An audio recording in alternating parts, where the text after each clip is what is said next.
The child's name was Alex, a boy of only 8 years, with a mop of curly brown hair and eyes that seemed to see into the soul of anyone who met his gaze. He was a child of Earth, born in the bustling metropolis of New London, where humanity's reach had extended beyond the stars but still held onto the old ways. Alex was no different from any other child innocent, curious, full of dreams and questions about the vast universe that surrounded him. But on the distant mining colony of Orem 7, a place where human settlers toiled under the harsh sun of a binary star system, Alex's innocence was shattered. The colony was a melting pot of species, a testament to humanity's ambition to colonize and coexist across the galaxy. It was also a place where tension simmered just beneath the surface, where the fragile peace was maintained through a delicate balance of power, diplomacy, and, at times, fear. Orem 7 was not without its dangers. The planet was rich in a rare mineral, vitronium, a substance prized across the galaxy for its energy-producing capabilities. Its wealth had drawn not just humans, but also a myriad of alien species, each vying for control over the mines and the profits they brought. Among these were the Zorathians, a warlike species with a reputation for brutality and a deep-seated disdain for humans.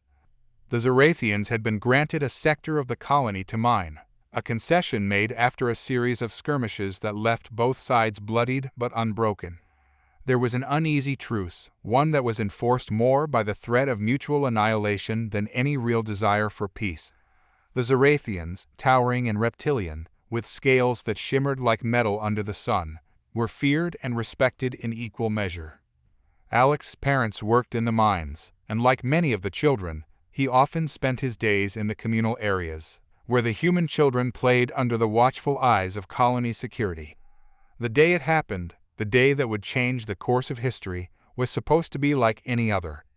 The sun hung low in the sky, casting long shadows across the dusty ground, and the air buzzed with the sounds of machinery and distant voices.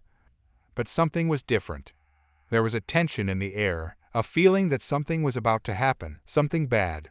The Zorathians had been agitated for weeks, murmurs of dissatisfaction and anger echoing through their ranks. Rumors spread like wildfire, whispers of an ancient Zorathian rite, a demand for blood to avenge some perceived slight. The humans, caught up in their work and their lives, paid little heed. They had their own worries, their own concerns. Alex was playing with a small group of children near the edge of the settlement when the Zorathians came. It was supposed to be a routine patrol, a show of force to remind the humans of their place. But something went wrong. A Zorathian warrior, towering over the children, its eyes burning with a cold, inhuman hatred, saw something in Alex's defiance, a spark of rebellion that it could not tolerate. The Zorathian struck with a speed and ferocity that none of the onlookers could comprehend. One moment, Alex was laughing, chasing after a ball with his friends, and the next, he was crumpled on the ground, his small body broken, lifeless. The other children screamed, some ran, but it was too late. The damage was done. The Zorathian stood over Alex's body, breathing heavily, its chest rising and falling with a savage rhythm, as if daring anyone to challenge it. For a moment, there was silence.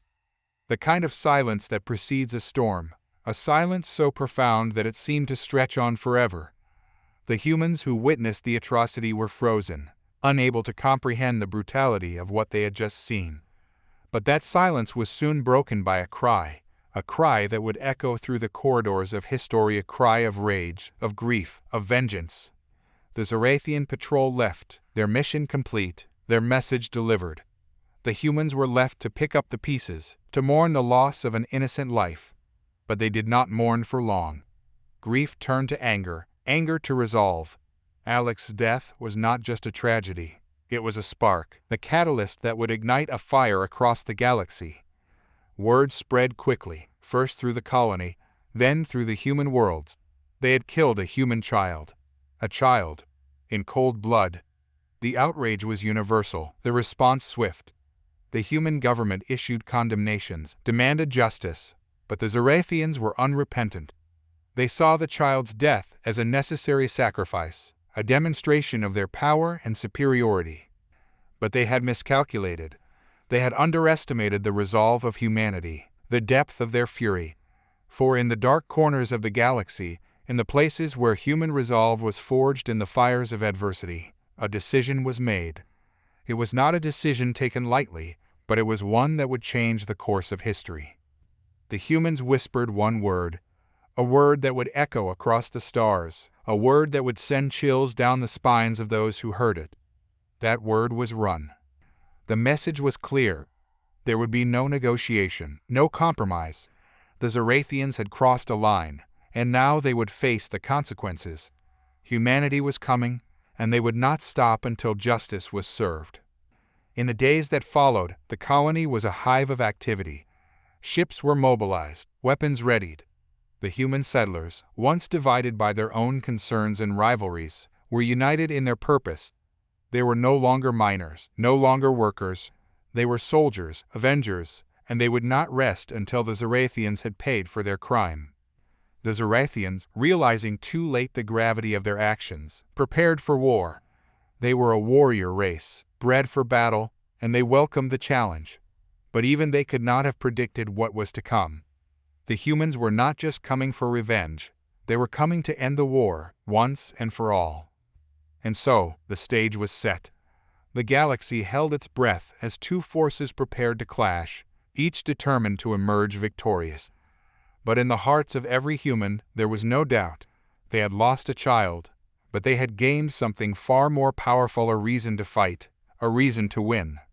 The Zorathians had killed a human child, and now humanity whispered one word to the stars. Run. The Human Alliance's response to Alex's death was nothing short of monumental. The High Council convened in emergency session, the leaders of Earth and its colonies coming together with a singular focus. There was no longer any question of maintaining the fragile peace with the Zorathians. They had made their intentions clear, and now humanity would answer. From the war-torn remnants of Earth's old nations to the gleaming spires of the new colonies, humanity mobilized. Military forces were recalled from distant postings, fleets were assembled, and weapons of devastating power were brought out of storage. The call to arms echoed through every human settlement, and the response was overwhelming. Admiral Morgan Reeves stood on the bridge of the HMS Resolute, his gaze fixed on the starry expanse beyond. The Resolute was the flagship of the Earth fleet, a symbol of human might and resilience. It had seen battle before, but nothing like what was to come. The Zorathians were a formidable enemy, and this war would be brutal, but Reeve was ready. His crew was ready. Status report, he barked, his voice carrying the authority of a man who had spent his entire life preparing for this moment. Fleet is assembled, Admiral, replied Commander Elaine Vance, his second in command. All ships report ready for combat. We're awaiting your orders. Reeve nodded, his jaw set in a grim line. He had been in this position before, staring down the barrel of a war that could determine the fate of humanity. But this time, it was different. This time, it was personal. The death of a child had united humanity in a way that nothing else could have. There would be no retreat, no surrender. Signal the fleet, Reeve ordered. We move out in 30 minutes. As Vance relayed the orders, Reeve allowed himself a moment of reflection. The Zorathians had always been a threat, a constant thorn in humanity's side. But now, they had crossed a line that could never be uncrossed. They had underestimated the humans, believed them to be weak, divided. They would soon learn how wrong they were. Across the galaxy, similar scenes played out. The colonies, once scattered and isolated, had come together under the banner of vengeance. The miners of Aurum 7, who had once wielded only tools, now carried weapons. They were ready to fight, ready to die if necessary. The war would not be won by the military alone. It would be won by every man, woman, and child who took up the cause. As the countdown to departure began, Reeve turned his attention to the tactical display. The Zorathian fleet had been spotted near the outer rim of the system, their ships forming a blockade around the colony. They were daring the humans to come to them, confident in their superiority. But Reeve knew better. The Zorathians were strong, yes, but they lacked the one thing that had always given humanity an edge: their capacity for innovation, for adaptability. The Resolute's engines hummed to life, the ship vibrating with barely contained power. One by one, the ships of the fleet followed suit, the stars around them shifting as the jump coordinates were locked in. They were headed into the unknown, but they did so without fear. This was their moment, their chance to show the galaxy what it meant to cross humanity. As the final seconds ticked away, Reeve leaned forward, his voice low but filled with a resolve that echoed through the bridge. Engage? The Resolute surged forward, the stars stretching into lines as the ship entered FTL travel. The fleet followed, a swarm of human ships, each one filled with soldiers ready to lay down their lives for the cause. They were a force unlike any the galaxy had seen before, united by grief and driven by a thirst for justice. On Aurum 7, the Zorathians were preparing for the battle ahead. Their leader, Warlord Scarlock, stood on the bridge of his own ship, the Gorath, a vessel as imposing as its master. Scarlock was a seasoned warrior, his body scarred from countless battles. He had fought humans before, had broken their bones and crushed their spirits. But even he could sense the change in the air. The humans were coming, and they were not coming to negotiate. Scarlock's second in command, a younger Zorathian named Velker, approached cautiously, aware of the warlord's volatile temper. "My lord, the humans have launched their fleet. They will be here within the hour." Scarlock snarled, his reptilian eyes narrowing. "Let them come. We will crush them, as we have done before. They are weak, emotional. They let their grief cloud their judgment." "But, my lord," Velker hesitated, "this time is different. They are coming with everything they have." Scarlock's response was a low growl, a sound that sent shivers down the spines of those who heard it. "Then we will meet them with everything we have. Prepare the fleet. We will show them what it means to challenge the Zorathians." As the Zorathian fleet prepared for battle, the humans were closing in, their ships cutting through space with deadly precision. On board the Resolute, the tension was palpable. The crew moved with purpose, each one aware that the coming battle could be their last.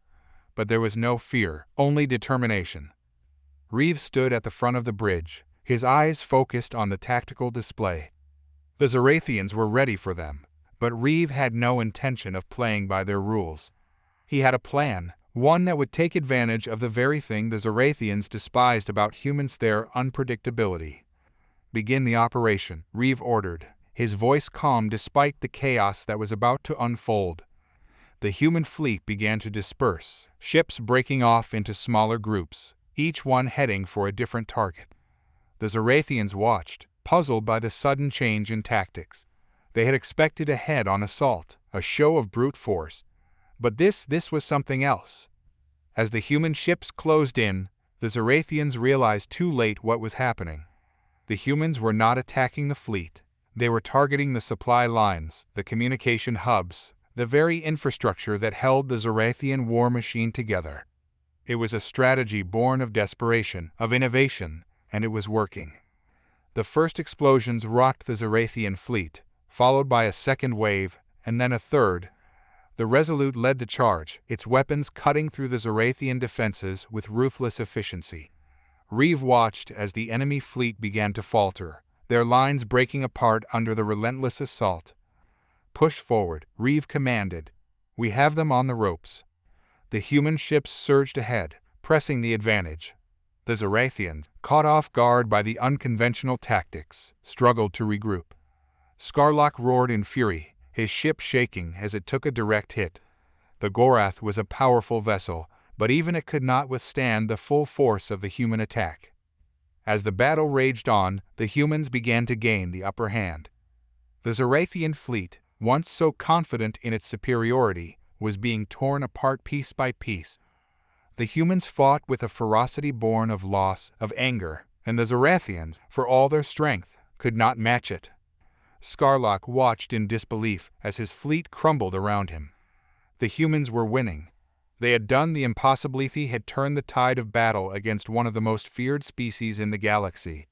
But even as the Zorathian fleet began to retreat, Scarlock knew that the battle was far from over. The humans had won this day, but the war was just beginning.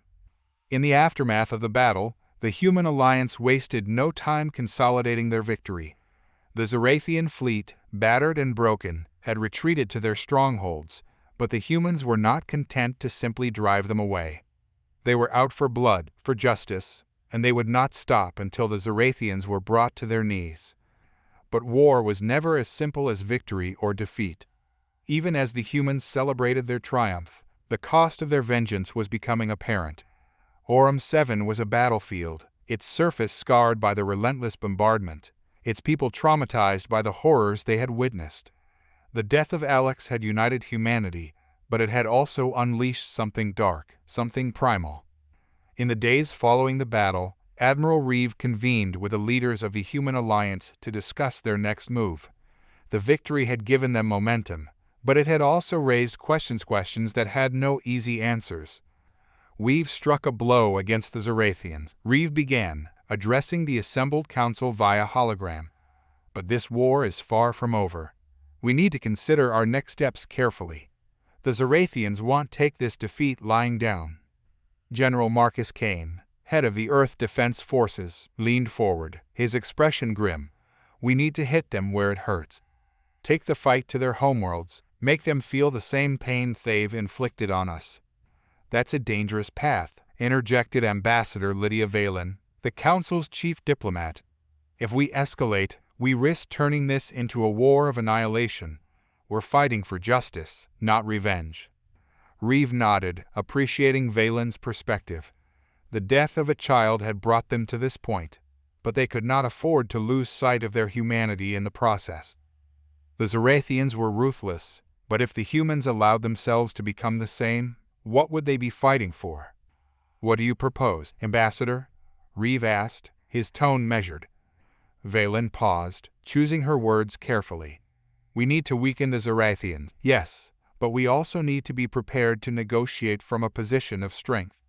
If we can force them to the table, we might be able to end this without further bloodshed. Kane scoffed, his disdain for diplomacy evident. You think the Zorathians care about negotiations? They only understand one thing: power. We need to show them that we're not afraid to use it. The room fell silent as the council weighed the options before them. It was a delicate balancion that could tip into all-out war or lead to a fragile peace. Reeve, for his part, felt the weight of the decision pressing down on him. He had led the fleet to victory, but he knew that the real challenge lay ahead. We need to be smart about this, Reeve said finally. General Kane is right, we need to hit them hard, make them understand that we won't back down. But Ambassador Valen is also right. We can't lose sight of what we're fighting for. We need to be ready for any outcome. The council members nodded in agreement, each one aware of the gravity of the situation. The Zorathians were a formidable enemy, and the path ahead was fraught with danger. But humanity had come too far to turn back now. As the meeting adjourned, Reeve lingered in the empty chamber, his thoughts heavy. The victory had been a turning point, but it had also opened a Pandora's box of questions. What kind of future were they fighting for? What kind of world would they leave behind? In the end, the answer lay not in the stars, but in the hearts of the people. They had whispered one word and the galaxy had heard it. Now it was up to them to decide what that word truly meant. The news of the human victory over the Zorathians spread like wildfire across the galaxy. In the far reaches of space, on planets and stations where humans had long been regarded as a minor power, the tides began to shift. Other species, long oppressed or marginalized by the dominant empires, started to take notice. There was something in the air, an undercurrent of rebellion, of possibility. If the humans could stand against the Zorathians, then perhaps others could, too. On the distant mining colony of Novus 5, a young engineer named Kai stood on the edge of a massive crater, his eyes fixed on the sky. The stars above were no longer distant pinpricks of light, they were the battlegrounds of a new era. The people of Novus 5 had lived in the shadow of the Zorathians for generations, their labor exploited to fuel the war machines of their overlords. But now, everything was changing. Kai's communicator beeped, pulling him from his thoughts. He tapped the device, and the voice of his friend, Mira, crackled through the static. Kai, did you hear? The Humanity 1. They actually beat the Zorathians. I heard, Kai replied, his voice tinged with disbelief. It doesn't seem real. But if they can do it, then so can we, Mira finished for him. There was a note of excitement in her voice, one that mirrored the growing sentiment among the colony's workers. We've been talking, Kai. The others want to fight back. We can't keep living like this, under their boot. We have to do something. Kai clenched his fists, his mind racing. The humans had shown that the Zorathians were not invincible, that even the mightiest empires could be challenged. But Novus 5 was just one colony, a speck in the vastness of space. What could they do against the full force of the Zorathian Empire? Do you really think we have a chance? Kai asked, his voice heavy with doubt. We won't know until we try, Mira said firmly. The humans shrieked. The others didn't wait for someone else to save them. They took matters into their own hands. And now look at them. We can do the same. Kai looked out over the crater, the weight of his decisions settling on his shoulders. He knew Mira was right. They couldn't wait for someone else to save them. If they wanted to change their fate, they would have to fight for it themselves. All right, Kai said, his voice steadying. Let's do this. But we'll need to be smart about it. The Zorathians won't go down easy. Mira's voice crackled with determination. We're with you, Kai. All of us. We've been waiting for this moment for a long time. Kai nodded, even though Mira couldn't see him. Then let's make it count. As the embers of rebellion began to spark on worlds like Novus 5, the Human Alliance was preparing for the next phase of their campaign. The victory at Aurum 7 had given them momentum, but it had also drawn the attention of the galaxy's other powers. The Zaltri Confederacy, the Vardan Hegemony, and the IL-10 Dominion all watched the unfolding events with growing interest. The balance of power was shifting, and the humans were at the center of it all. On the bridge of the Resolute, Admiral Reeve reviewed the latest intelligence reports. The Zorathians were regrouping, consolidating their forces for a counterattack. But the reports also indicated something more discontent among the Zorathian ranks, whispers of dissent. The human victory had shaken their confidence, and cracks were beginning to form in their once unassailable unity. Reeve knew that this was their opportunity. The Zorathians were vulnerable, and if they could capitalize on that weakness, they might be able to turn the tide of the war permanently. But it would require careful planning, precise execution, and above all, willingness to take risks. We need to hit them before they can recover, Reeve said, addressing his senior officers. But we can't just charge in blindly. We need to find the right target, something that will cripple their ability to fight back. Captain Elena Voss, Reeve's second in command, leaned forward, her sharp eyes scanning the tactical display. What about their shipyards? The ones in the Velker system. If we take those out, we could delay their reinforcements and buy ourselves time. Reeve considered the suggestion. The Velker system was heavily fortified, a key strategic hub for the Zorathian fleet. But if they could destroy the shipyards, it would deal a significant blow to the Zorathians' war effort. It's risky, Reeve said, but it could work. We'll need to coordinate with the other fleets. Make sure we have enough firepower to break through their defenses. Voss nodded, her expression resolute. I'll start drawing up the plans. We'll need to move quickly before they can strengthen their defenses. As Voss began working on the strategy, Reeve's thoughts drifted to the broader implications of their actions. The galaxy was watching, and every move they made would have consequences. The human race had never been so prominent on the galactic stage, and with that prominence came new challenges, diplomatic, military, and ethical. But Reeve knew that they couldn't afford to hesitate. The Zorathians had shown no mercy, and if the humans were to survive, they would have to be just as ruthless. Yet, even as he steeled himself for the battles ahead, a part of him couldn't shake the question that had been nagging at him since the start of the war. What would they become by the end of it? As the Human Alliance prepared for their next offensive, a shadow from the past began to resurface. Deep within the archives of the Earth Defense Forces, an ancient message was discovered, buried in the digital records of a long-abandoned facility. The message was fragmented, corrupted by centuries of neglect, but it carried a name that had not been spoken in millennia, a name that sent chills down the spines of those who read it. The name was Archelaus. In the distant past, Archelaus had been a symbol of terror, a being whose power had nearly brought the galaxy to its knees. The records of his existence had been erased, his legacy buried in the deepest corners of history. But now, as the galaxy teetered on the brink of chaos, the name had resurfaced. Reeve sat in a secure briefing room, the dim light casting long shadows across the walls. Before him, a holographic display flickered to life, projecting the fragmented message. The words were broken, incomplete, but the meaning was clear. Archelaus awakening, the storm comes. Reeve frowned, his mind racing. The mention of Archelaus was unsettling, to say the least. He had heard the stories, the old legends passed down through generations of soldiers. Archelaus was said to be a creature of immense power, a force of nature that had once threatened to consume the galaxy. But those were just stories, weren't they? Who found this? Reeve asked, his voice low. A young intelligence officer, Lieutenant Harper, stepped forward. Sir, the message was discovered during a routine sweep of old military archives.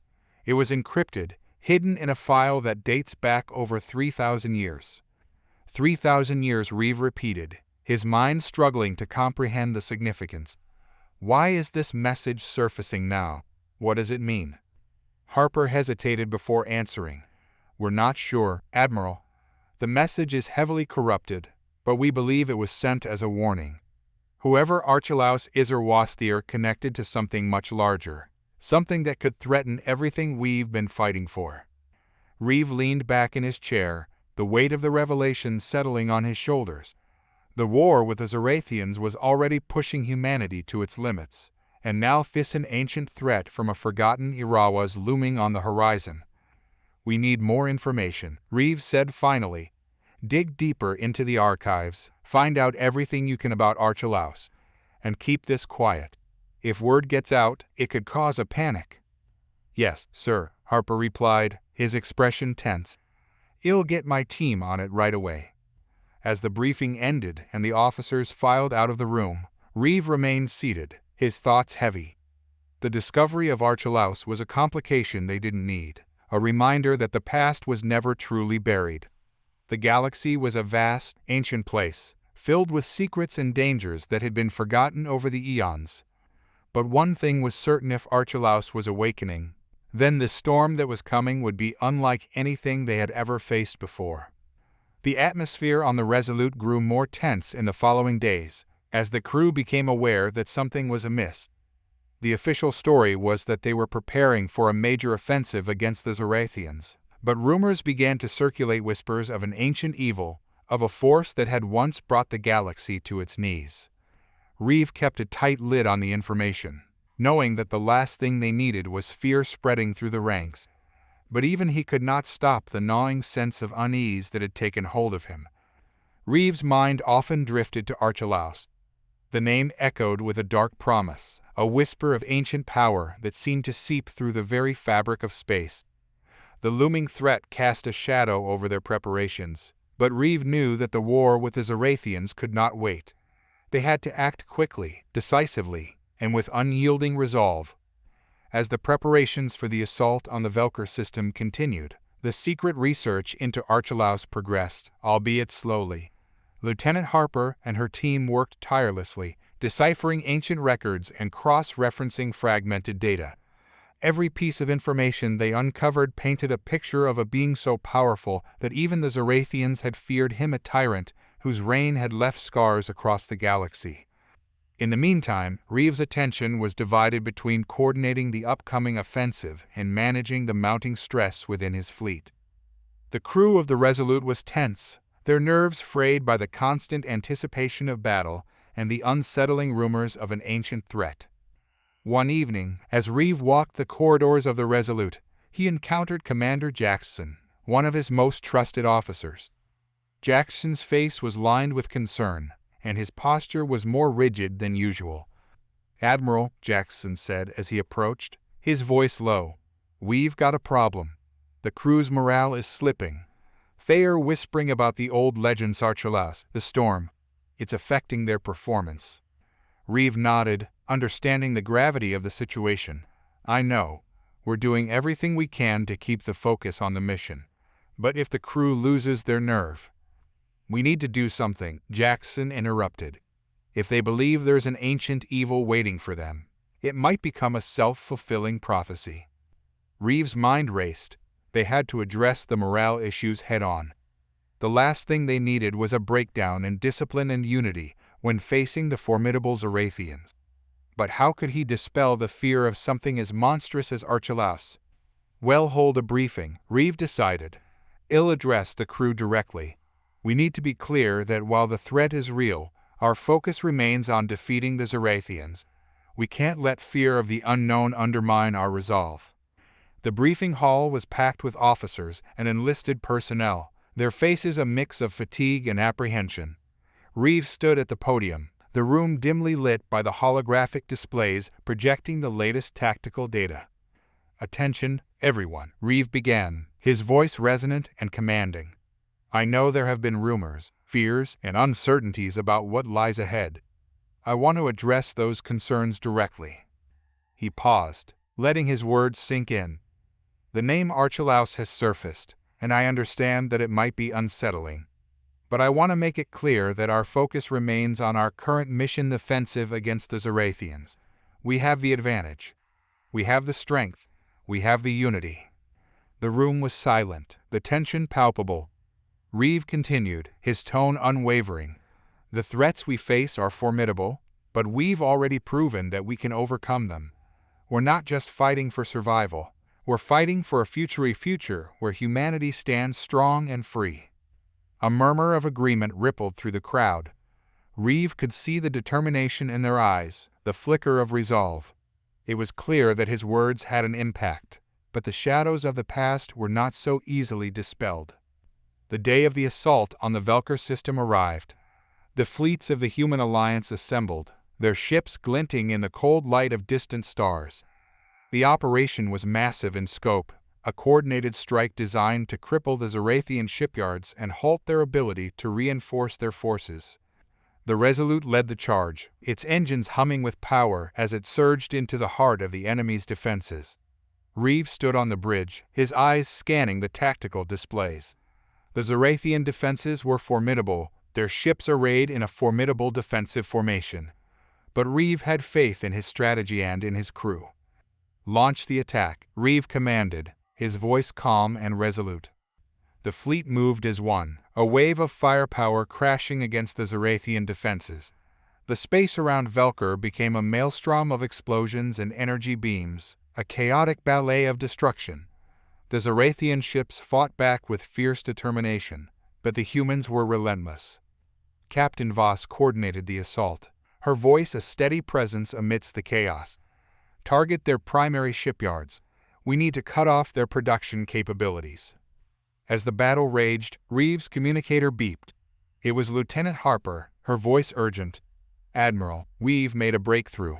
The Archivist, there's more information on Archelaus. He's not just a being of immense power. He was a weapon, a force created to annihilate entire civilizations. Reeve's heart skipped a beat. What does that mean for us? The records suggest that Archelaus wasn't destroyed, Harper said. He was imprisoned. If he's awakening, it means the prison is failing. We don't know what that means for us yet, but it's something we need to prepare for. Reeve's mind raced as he fought to maintain focus on the battle. The prospect of facing Archelaus, a being capable of annihilating entire civilizations, was a terrifying thought. But right now, their immediate goal was to ensure the success of the assault. As the battle in the Velker system reached its climax, the human alliance's forces emerged victorious. The Zorathian shipyards were heavily damaged, their ability to produce new warships severely compromised. The victory was a significant blow to the Zorathian war effort, but the relief was tempered by the knowledge of the looming threat. Back on the Resolute, the crew celebrated their hard-fought victory, but the sense of unease remained. Reeve gathered his senior officers in the briefing room, the mood somber despite their success. We've struck a major blow against the Zorathian, Reeve said, but we can't afford to rest. The information from the archives indicates that the threat of Archelaus is growing. We need to understand what we're up against. Voss, her face set in grim determination, spoke up. We've dealt with formidable enemies before, but this Archelaus, he's different. If he's awakening, we need to find out how to stop him. Harper nodded in agreement. We're analyzing the remaining data from the archives. If Archelaus is indeed awakening, we need to find a way to either neutralize him or contain him. It's a threat we can't ignore. Reeve looked around at his officers, the weight of their responsibility clear in their expressions. The war with the Zorathians had pushed them to their limits, but the emerging threat of Archelaus added a new layer of danger. They had to be prepared for anything. We'll continue to gather information, Reeve said firmly. In the meantime, we keep fighting. The Zorathians may have suffered a setback, but they're still a threat. We need to stay vigilant and keep pushing forward. As the briefing ended, Reeve remained behind, staring at the tactical display. The war was far from over, and the new threat of Archelaus loomed like a dark cloud over their future. But amidst the uncertainty and danger, one thing was clear: humanity's resolve would be tested like never before. The storm was coming, and they had to be ready to face it. The battle for the Velker system had marked a turning point, but it had also set the stage for a new conflict. The shadow of Archelaus loomed large, a reminder that even in the midst of victory, there were deeper and darker challenges waiting on the horizon. Reeve knew that the fight for humanity's survival was far from over, and the true test of their strength and unity had only just begun. The victory at Velker system had shifted the balance of power, but it was not without consequences. The once boisterous celebrations aboard the Resolute had given way to an uneasy silence. The crew's focus was now entirely on the threat of Archelaus, a force so potent that it could eclipse their recent triumph. Lieutenant Harper and her team worked around the clock, piecing together fragmented information about Archelaus from the ancient archives. Their findings revealed that Archelaus was not merely an ancient weapon, but a sentient force of destruction, a being who had once challenged entire civilizations and nearly brought them to their knees. The data was grim. Archelaus had been imprisoned in a dimension of his own, a place where time and reality warped around him. The prison was constructed to be inescapable, but recent anomalies suggested that its integrity was failing. This was a clear sign that Archelaus might be on the verge of breaking free. Reeve, deep in thought, paced the bridge of the Resolute. The star charts flickered on the viewscreen, but his mind was miles away, grappling with the impending threat. He turned to Voss, who stood by the tactical display, her face etched with concern. "We need to locate the source of these anomalies," Reeve said, his voice resolute. "If Archelaus is about to escape, we need to understand how to counteract his influence." Voss nodded. "We've identified several potential locations where the dimensional breaches could be occurring. They are all far from our current position, but we can't afford to delay." The urgency in Voss' voice mirrored Reeve's own sense of impending doom.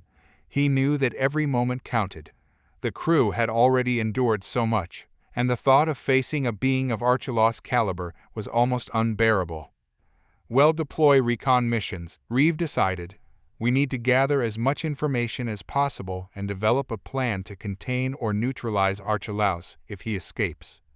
As the recon missions progressed, the team uncovered more disturbing evidence. The dimensional breaches were not isolated incidents, but part of a larger pattern. It became clear that Archelaus' influence was growing stronger, and his ability to affect the fabric of reality was becoming more pronounced. Lieutenant Harper's team discovered that the breaches were not just anomalies. They were attempts by Archelaus to communicate or exert his influence across dimensions. The findings suggested that he was not merely a force of destruction, but a being with a strategic mind, capable of orchestrating complex plans even from his prison. Reeve convened a meeting with his senior officers, their faces reflecting the weight of the situation. The briefing room was filled with a tense energy as they reviewed the latest data. "The breaches are increasing in frequency," Harper reported. "We've identified a central location where the distortions are most intense. It's a remote sector of space, well outside known star maps. "What's our plan?" Jackson asked, his voice tight with concern. "We need to send a team to this sector," Reeve said. "If Archelaus is attempting to communicate or exert influence, we need to understand his methods and devise a countermeasure. The stakes are too high to leave anything to chance." The team prepared for the mission with a sense of urgency. Reeve knew that the operation would be dangerous, but it was a risk they had to take. They had to prevent Archelaus from breaking free and unleashing untold devastation. The mission team, led by Commander Jackson and Lieutenant Harper, ventured into the remote sector of space where the distortions were strongest. The space around them was an eerie void, the stars distant and faint, as if the universe itself was holding its breath. As they approached the epicenter of the distortions, the crew of the Resolute felt a palpable shift in the environment. The ship's systems began to fluctuate, and strange readings appeared on the sensors. The team navigated through the anomalies with caution, their eyes scanning for any signs of danger. Suddenly, the ship's alarms blared, and the space around them seemed to warp and shimmer. An immense, dark presence began to materialize, a shadowy, malevolent force that seemed to stretch and pulse with an otherworldly energy. "It's him," Harper said, her voice trembling. "Archelaus is trying to breach through." The presence was overwhelming, its sheer force distorting reality. The crew struggled to maintain control of the ship as the distortions intensified. The dimensional rift appeared as a swirling vortex, a chaotic storm of energy and shadows. "Prepare to deploy the containment fields," Jackson ordered, his voice steady despite the chaos. "We need to stabilize the rift before it fully opens." The team worked quickly, their movements precise and coordinated. The containment fields were designed to counteract the dimensional distortions, but their effectiveness was uncertain. The vortex continued to grow, its dark tendrils reaching out as if to consume everything in its path. As the containment fields activated, the distortions began to recede, but the effort was draining. The crew of the Resolute struggled to keep their focus amidst the chaos. The presence of Archelaus was like a dark cloud over their minds, a relentless force that tested their resolve. Commander Jackson and Lieutenant Harper focused on the task at hand, working to reinforce the containment fields and stabilize the rift. The battle was not just against a physical force, but against the very fabric of reality itself. "We're holding it," Jackson said, his voice strained. "But we can't sustain this for long. We need to find a way to permanently seal the rift." Harper nodded, her eyes scanning the data. The archives mentioned an ancient technology used to imprison Archelaus. "It's a containment matrix, a complex network designed to hold him in place. If we can replicate its functionality, we might be able to seal the rift." The team worked tirelessly, utilizing every resource at their disposal. The containment fields were augmented with energy from the ship's reactors, creating a barrier that pushed back against the growing vortex. The dark presence of Archelaus was a constant, overwhelming force. It was as if the very essence of the being was trying to reach through the rift, to break free and reclaim its dominion. The crew fought against this relentless pressure, their determination unwavering. Hours passed as the team worked to stabilize the rift. The effort was exhausting, but their perseverance began to show results. The containment field started to solidify, and the vortex's intensity began to wane. Lieutenant Harper's team managed to integrate the ancient technology into their containment efforts. The matrix was activated, its complex patterns intertwining with the containment fields to create a more effective barrier. "We're seeing improvement," Harper reported, her voice filled with cautious optimism. "The rift is stabilizing, but we need to hold our position and continue the containment efforts." The dark presence of Archelaus was still a looming threat, but the team's efforts had begun to make a difference. The vortex growth had slowed, and the ship's systems were stabilizing. As they worked, Reeve monitored the progress from the Resolute. He knew that the situation was far from resolved, but the signs of improvement gave him hope. The battle was far from over, but the crew's determination and resilience had made a significant impact. With the rift partially contained, the team focused on the final phase of their mission. The containment matrix needed to be fully integrated and stabilized to ensure that Archelaus could not break free. The pressure on the crew was immense. They worked with precision, their movements driven by a shared sense of urgency. The vortex had shrunk considerably, but the presence of Archelaus still loomed like a dark specter. "Deploy the final containment protocols," Jackson ordered. "We need to ensure that the rift is sealed and that Archelaus is contained." The team worked quickly, deploying the final adjustments to the containment matrix. The complex network of energy fields and ancient technology began to form a solid barrier, pushing back against the remaining distortions. The dark presence of Archelaus seemed to intensify in response, a final, desperate surge of power, as if the being was trying to break through with all its might. The crew strained against this final onslaught, their resolve unwavering. With the final containment protocols in place, the rift began to close. The dark presence of Archelaus receded, and the distortions subsided. The ship's systems slowly returned to normal, and the crew let out a collective sigh of relief. The containment matrix had succeeded in sealing the rift, but the battle had taken its toll. The crew was exhausted, their faces reflecting the strain of their efforts. The threat of Archelaus had been contained, but the experience had left an indelible mark on them. Reeve gathered his officers in the briefing room, their faces somber but relieved.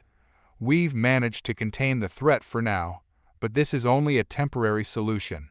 We need to continue our research and be prepared for any future threats." The crew nodded in agreement, their determination evident.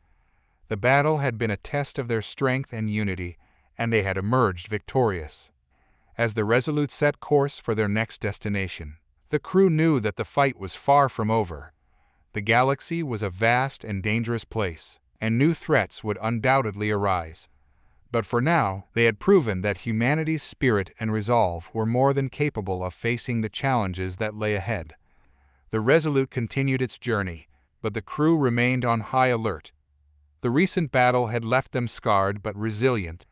The dimensional rift had been sealed, but the eerie calm of space made everyone uneasy. The feeling that something was still amiss lingered like a ghost in the corridors of the ship. Lieutenant Harper, despite her exhaustion, was combing through the data logs from their mission.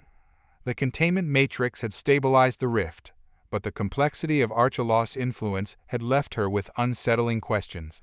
She pored over the ancient texts they had salvaged, seeking any clues that might shed light on what they had just faced. As Harper studied, a sudden blip appeared on the sensors. It was faint but unmistakable, a signal emanating from the coordinates of the former rift. The signal was weak, but its persistence was troubling. "Commander Jackson," Harper called out, her voice tinged with urgency. "I'm picking up a signal from the rift's location. It's faint, but it's definitely there." Jackson's eyes narrowed as he examined the readout. "It's possible that Archelaus' influence is not entirely eradicated. We might be looking at residual effects or an attempt to re-establish contact." "We need to investigate," Reeves said, joining the discussion. "We can't afford to overlook any potential threats." The team prepared for another expedition, their nerves taut with anticipation.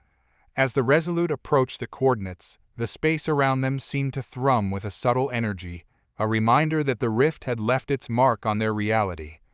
The team descended into the heart of the sector where the rift had once been. The space was distorted, an unsettling blend of warping energy and shadow. The Resolute's sensors struggled to penetrate the murky darkness, and the crew could feel the weight of the anomalies pressing against them. "We're entering the distortion zone," Jackson announced, his voice steady. "Prepare for possible fluctuations in space-time." The ship shuddered as it navigated through the tumultuous field. The viewscreen displayed a surreal landscape, stars twisted into unnatural shapes, and space seemed to ripple like disturbed water. It was as though they were moving through a living, breathing entity. Harper led a team to investigate the source of the signal. They deployed probes to analyze the energy patterns, but the data returned was chaotic, filled with strange fluctuations and erratic readings. "Something's not right," Harper said, her brow furrowed. "The energy patterns are irregular. It's almost as if the signal is trying to mask itself. Suddenly, the ship's alarms blared, and the containment fields around them flickered. The vortex of energy seemed to pulse with renewed intensity, a menacing reminder of the rift's residual power. "Hold the position," Jackson ordered. "We need to stabilize the containment fields before the distortions worsen." The crew scrambled to reinforce the containment systems, but the ship's systems continued to fluctuate. The energy readings were off the charts, and the crew could feel the stress on the ship's hull as it was buffeted by unseen forces. "We're losing stability," Voss shouted over the din. "The distortions are increasing." In the midst of the chaos, an ominous presence began to materialize. The energy fluctuations coalesced into a dark, indistinct form that seemed to hover just beyond the edges of perception. The presence was not fully visible, but radiated a palpable sense of malevolence. "It's Archelaus," Harper said, her voice tense. "His influence is manifesting again." The dark presence seemed to pulse with a malevolent rhythm, sending waves of oppressive energy through the ship. The crew felt the weight of it bearing down on them, their thoughts clouded and their actions sluggish. "Deploy the phase shields," Reeve commanded. "We need to protect the ship from this entity's influence." The phase shields activated, creating a protective barrier around the Resolute. The dark presence recoiled momentarily, but quickly resumed its assault, testing the limits of the shields with relentless pressure. Harper and her team continued to analyze the signal, trying to decipher its true nature. The data revealed a disturbing pattern. The signal was not merely a remnant of Archelaus' power, but an attempt to communicate a desperate plea for release or a call for reinforcements. "This isn't just residual energy," Harper said, her eyes wide with realization. "It's a signal, a beacon. Archelaus is trying to attract something." "Something beyond our understanding?" Jackson asked, his voice taut with worry. "It's possible," Harper replied. "We need to find out what he's trying to summon and stop it before it's too late." As the team worked to decipher the beacon's signal, the energy around them continued to warp and distort. The ship's systems struggled to maintain stability, and the crew could sense the growing danger. "We've isolated the signal's origin," Harper said. "It's coming from a nearby anomaly or rift in space-time that seems to be drawing in energy." The team prepared to investigate the anomaly, their nerves frayed by the relentless pressure of Archelaus' presence. The anomaly was a swirling maelstrom of energy, a vortex that seemed to consume everything around it. "We need to get closer to the anomaly," Jackson said. "We need to understand what Archelaus is summoning and prevent it from manifesting." The Resolute approached the anomaly with caution. The ship's sensors displayed disturbing patterns, flickering lights, shifting shapes, and erratic energy readings. It was as if the fabric of reality was unraveling before their eyes. The crew deployed additional probes to analyze the anomaly, but the data returned was incomprehensible. The energy readings were chaotic, and the anomaly seemed to defy the laws of physics. "Something is emerging from the anomaly," Voss reported, her voice strained. "It's not fully visible, but it's definitely there." The crew watched in awe and fear as the anomaly's dark form began to solidify. It was a grotesque, shifting shape that defied description, a being of pure malice and power. The dark entity emerged from the anomaly, its form shifting and coalescing into a nightmarish shape. It was a creature of shadow and energy, its presence a palpable force of destruction. The very air around it seemed to chill, and the ship's systems struggled to maintain stability. "Prepare for combat," Reeve ordered, his voice resolute. "We need to contain this entity before it can fully materialize." The crew armed themselves and readied the ship's weapons. The entity's dark presence loomed over them, a force of malevolence that seemed to consume all light and hope. The first shots from the ship's weapons struck the entity, but they had little effect. The creature's form shifted and absorbed the energy, its dark mass swirling and expanding. "It's adapting to our attacks," Harper said, her voice filled with disbelief. "We need to find a way to disrupt its form." The team deployed experimental weapons and energy fields designed to counteract the entity's influence. The battle was intense, with the ship's weapons firing in rapid succession and the crew fighting to maintain control. The entity retaliated with waves of dark energy, striking the ship and causing damage to its systems. The crew fought to keep the ship operational, their resolve tested by the relentless assault. "We need to weaken its core," Jackson said, his voice strained. "Find the source of its power and target it." The team focused their efforts on pinpointing the entity's core, using every resource at their disposal. The battle was fierce, with the dark entity's power threatening to overwhelm them. Amidst the chaos, Harper's team identified the core of the entity, a pulsating, dark mass at the heart of its form. It was the source of the creature's power, and destroying it was their only hope of defeating the entity. "Target the core," Harper commanded. "We need to break through its defenses and destroy it." The crew concentrated their fire on the core, unleashing a torrent of energy and weaponry. The dark entity roared in fury as the attack struck its core, its form writhing and convulsing. The battle reached a fever pitch as the entity's dark energy surged and lashed out. The ship's systems were pushed to their limits, and the crew fought to keep their focus amidst the onslaught. "We're making progress," Voss reported, her voice tense. "The core's energy levels are fluctuating. We need to keep up the pressure." The crew continued their relentless assault, their determination unwavering. The dark entity's core began to destabilize, its power flickering and fading.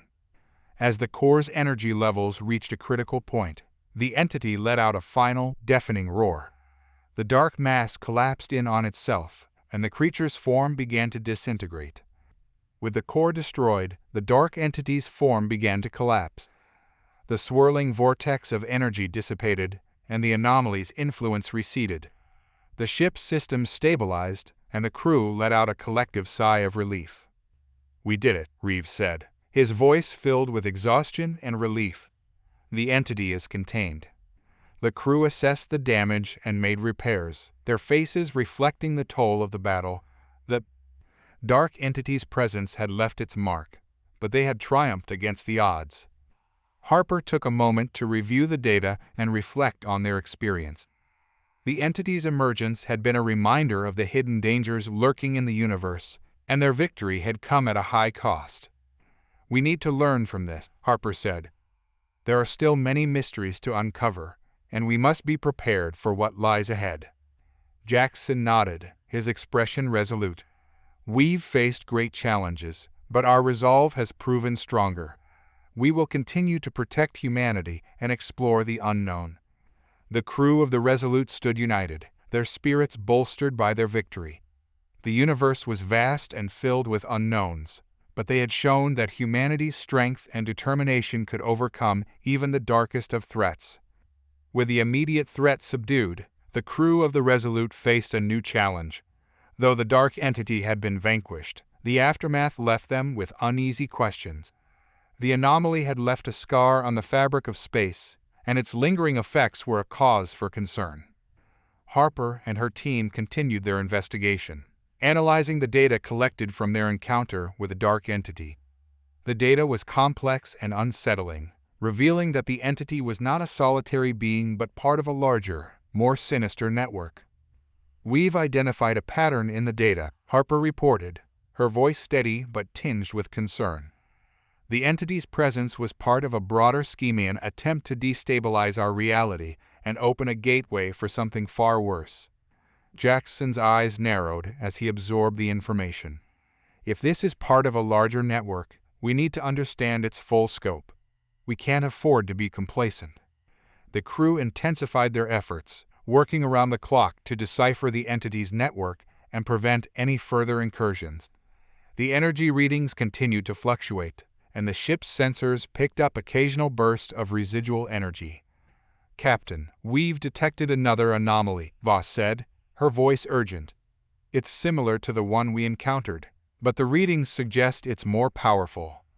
"Prepare for immediate deployment," Jackson ordered. "We need to investigate and neutralize any potential threats." The Resolute set course for the new anomaly, its crew braced for whatever lay ahead. The space around them seemed to pulse with an eerie energy, a reminder of the dangers they faced. As the Resolute approached the new anomaly, the ship's systems began to experience strange fluctuations. The energy readings were erratic, and the crew could sense the growing tension. "We're entering the distortion zone," Harper announced. "The anomaly is destabilizing our sensors. Prepare for manual navigation." The crew maneuvered the ship through the tumultuous field, their eyes scanning the viewscreen for any signs of danger. The anomaly was a swirling vortex of dark energy, its core pulsating with a menacing rhythm. "Deploy the probes," Jackson ordered. "We need to gather as much data as possible before making contact." The probes were launched, their sensors collecting data on the anomaly's structure and energy patterns. The readings were unsettling, revealing that the anomaly was connected to a network of similar distortions scattered throughout the galaxy. "This isn't just a random occurrence," Harper said. "It's a coordinated effort to destabilize multiple regions of space." "Can we pinpoint the source?" Jackson asked. "Not yet," Harper replied. "But if we can identify the network's central node, we might be able to disrupt the entire system." The crew continued their analysis, their focus unwavering as they worked to unravel the mystery. The energy readings from the anomaly grew more intense, and the ship's systems struggled to maintain stability. As the crew worked to decipher the anomaly, they began to experience strange phenomena. Unexplained visions and sensations plagued them, as if the anomaly was reaching out to their minds. Harper was the first to report an unsettling experience. Seeing flashes of a different reality, images of a distant world in ruins. "It's as if the anomaly is projecting these visions into my mind." The crew members shared similar experiences, their senses overwhelmed by the intensity of the anomaly's influence. The ship's systems were pushed to their limits, and the crew struggled to maintain control.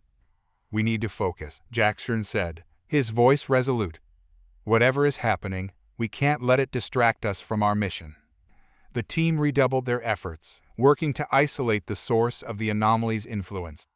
They discovered that the anomaly was connected to an ancient alien civilization or race that had harnessed dark energy for their own purposes. The alien civilization was known for their manipulation of dark matter, Harper explained. They created a network of anomalies to harness energy from different realities. Jackson's expression hardened. "If this civilization's technology is behind the anomalies, we're dealing with a threat far beyond anything we've encountered." Determined to confront the threat, the Resolute crew devised a plan to infiltrate the central node of the anomaly network. The central node was located within a massive rift, a swirling vortex of dark energy that defied conventional understanding. The crew prepared for their mission, equipping themselves with specialized suits and advanced technology designed to withstand the rift's extreme conditions. "We're entering the heart of darkness," Jackson said, his voice filled with determination. "Stick together and stay focused. We need to reach the central node and neutralize the threat." The crew navigated the rift, their path by the eerie glow of the dark energy. The rift was a vast, ever-shifting expanse, its energy patterns fluctuating wildly. "We're approaching the central node," Harper reported. "Prepare for a significant energy surge." The team reached the central node, a massive construct of dark energy and alien technology. The node was a complex array of machinery and energy conduits, pulsating with an ominous rhythm. "This is it," Jackson said. "We need to disable the node and shut down the entire network." The crew worked quickly, using their technology to interface with the node and disrupt its functions. The dark energy surged violently as they worked, and the rift's distortions intensified. As the team worked to disable the central node, the rift began to destabilize. The dark energy surged uncontrollably, and the rift structure began to collapse. "We're running out of time," Harper said. "The rift is collapsing faster than anticipated." The crew redoubled their efforts, their movements precise and urgent. The dark energy around them was a palpable force, pressing against their suits and distorting their senses. "We need to evacuate," Jackson ordered. "We've done what we can. Let's get out of here." The team made their way back to the Resolute, navigating the collapsing rift with careful precision. The dark energy roared around them, a chaotic maelstrom of destruction. "We're almost there," Voss said, her voice strained. "Hold on."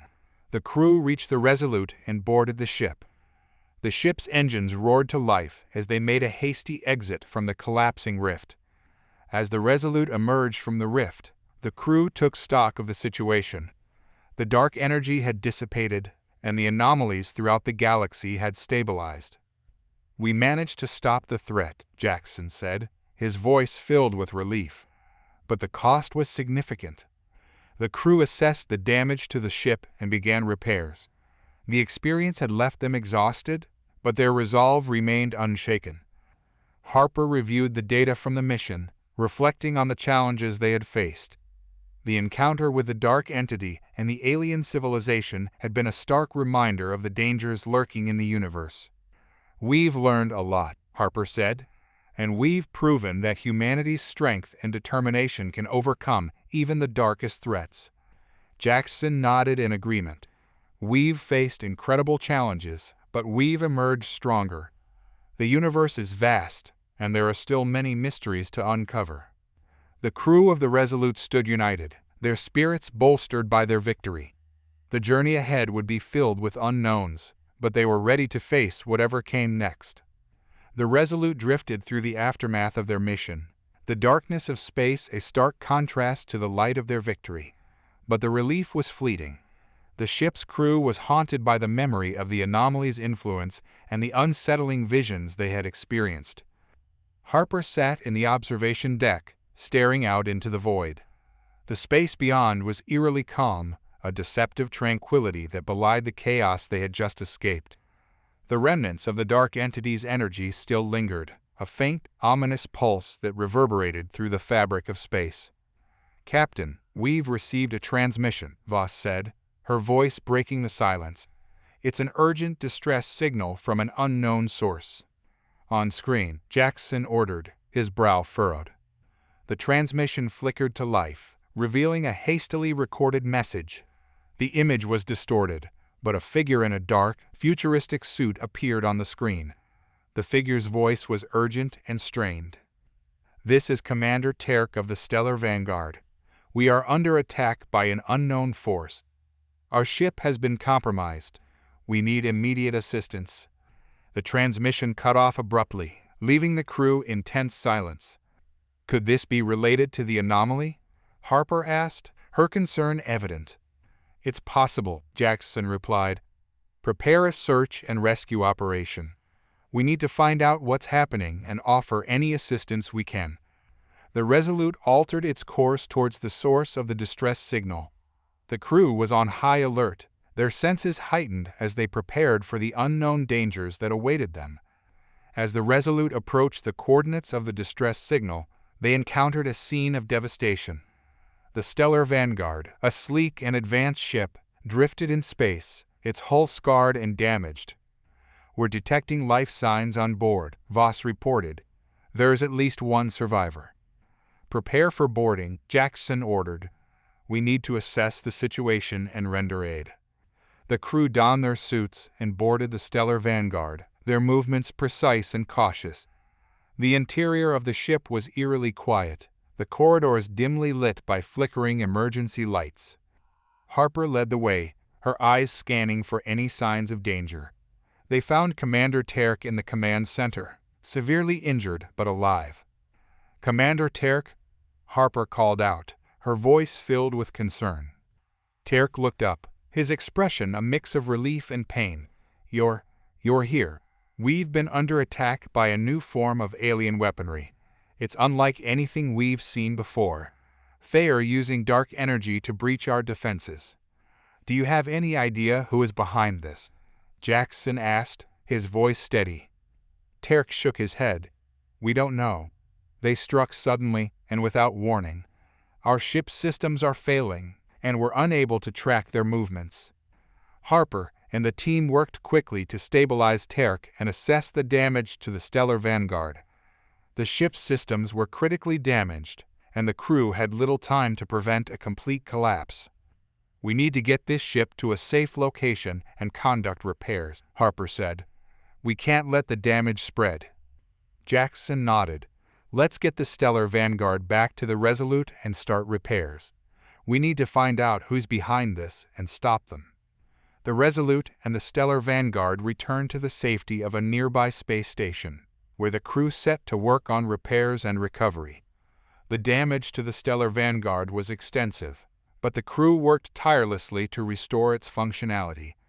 During the repairs, Harper and Jackson examined the data recovered from the Stellar Vanguard systems. The alien weaponry used in the attack was sophisticated, utilizing dark energy in ways they had never encountered before. "This technology is beyond anything we've seen," Harper said.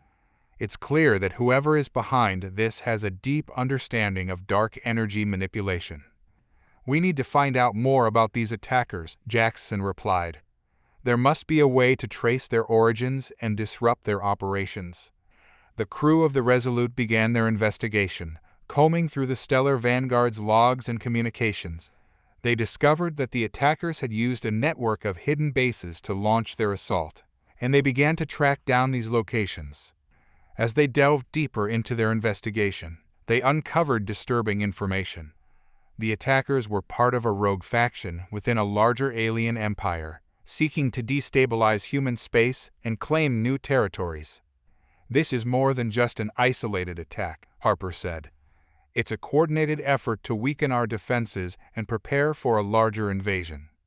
Jackson's expression was grim. "We need to act quickly. If this faction is planning a full-scale assault, we must be ready to defend ourselves."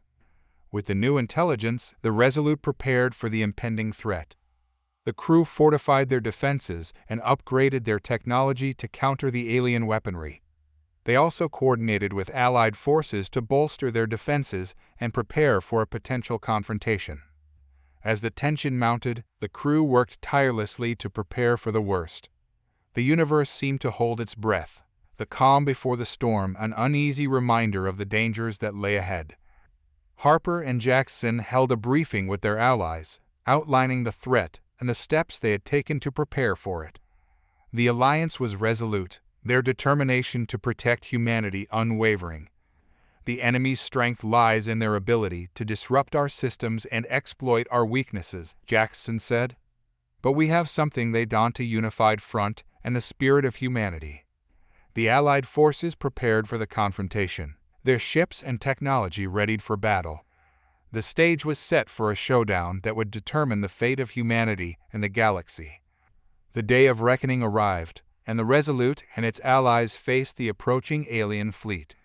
The dark energy weaponry used by the attackers had been identified and countered, but the battle was far from over. The fleet emerged from the void, their ships sleek and menacing, their dark energy weapons primed for the assault. The tension was palpable as the two sides prepared for the clash. "Engage the enemy," Jackson commanded. "Let's show them what humanity is capable of." The battle commenced, a fierce exchange of fire and tactics. The Resolute and its allies fought with precision and courage, their coordinated efforts pushing back the alien fleet. The dark energy weapons clashed with human technology, the results of their countermeasures on full display. The tide of the battle shifted, the alien fleet struggling to adapt to the unexpected resistance. Despite the fierce combat, the crew remained focused, their resolve unshaken. The battle was intense, but humanity's strength and ingenuity shone through. As the battle raged on, the tide began to turn. The combined forces of the Resolute and their allies pushed back the alien fleet, their countermeasures proving effective against the dark energy weapons. The alien ships, once confident and imposing, now faltered under the relentless assault. The human forces pressed their advantage, their tactics and technology overcoming the enemy's advantage. "We're breaking through," Harper reported. "The enemy's defenses are collapsing." Jackson's eyes remained fixed on the battlefield. "Keep up the pressure. We need to ensure they can't regroup." The final stages of the battle were marked by a decisive push, the alien fleet retreating under the weight of the human assault. The victory was hard-won, but it was a testament to humanity's resilience and strength. As the battlefield cleared, the crew of the Resolute took a moment to catch their breath. The victory was a significant achievement, but the scars of the conflict were evident. With the battle won and the immediate threat neutralized, the crew of the Resolute began the process of recovery and rebuilding. The alliance between humanity and its allies was strengthened by the conflict, their resolve to protect their shared future unwavering.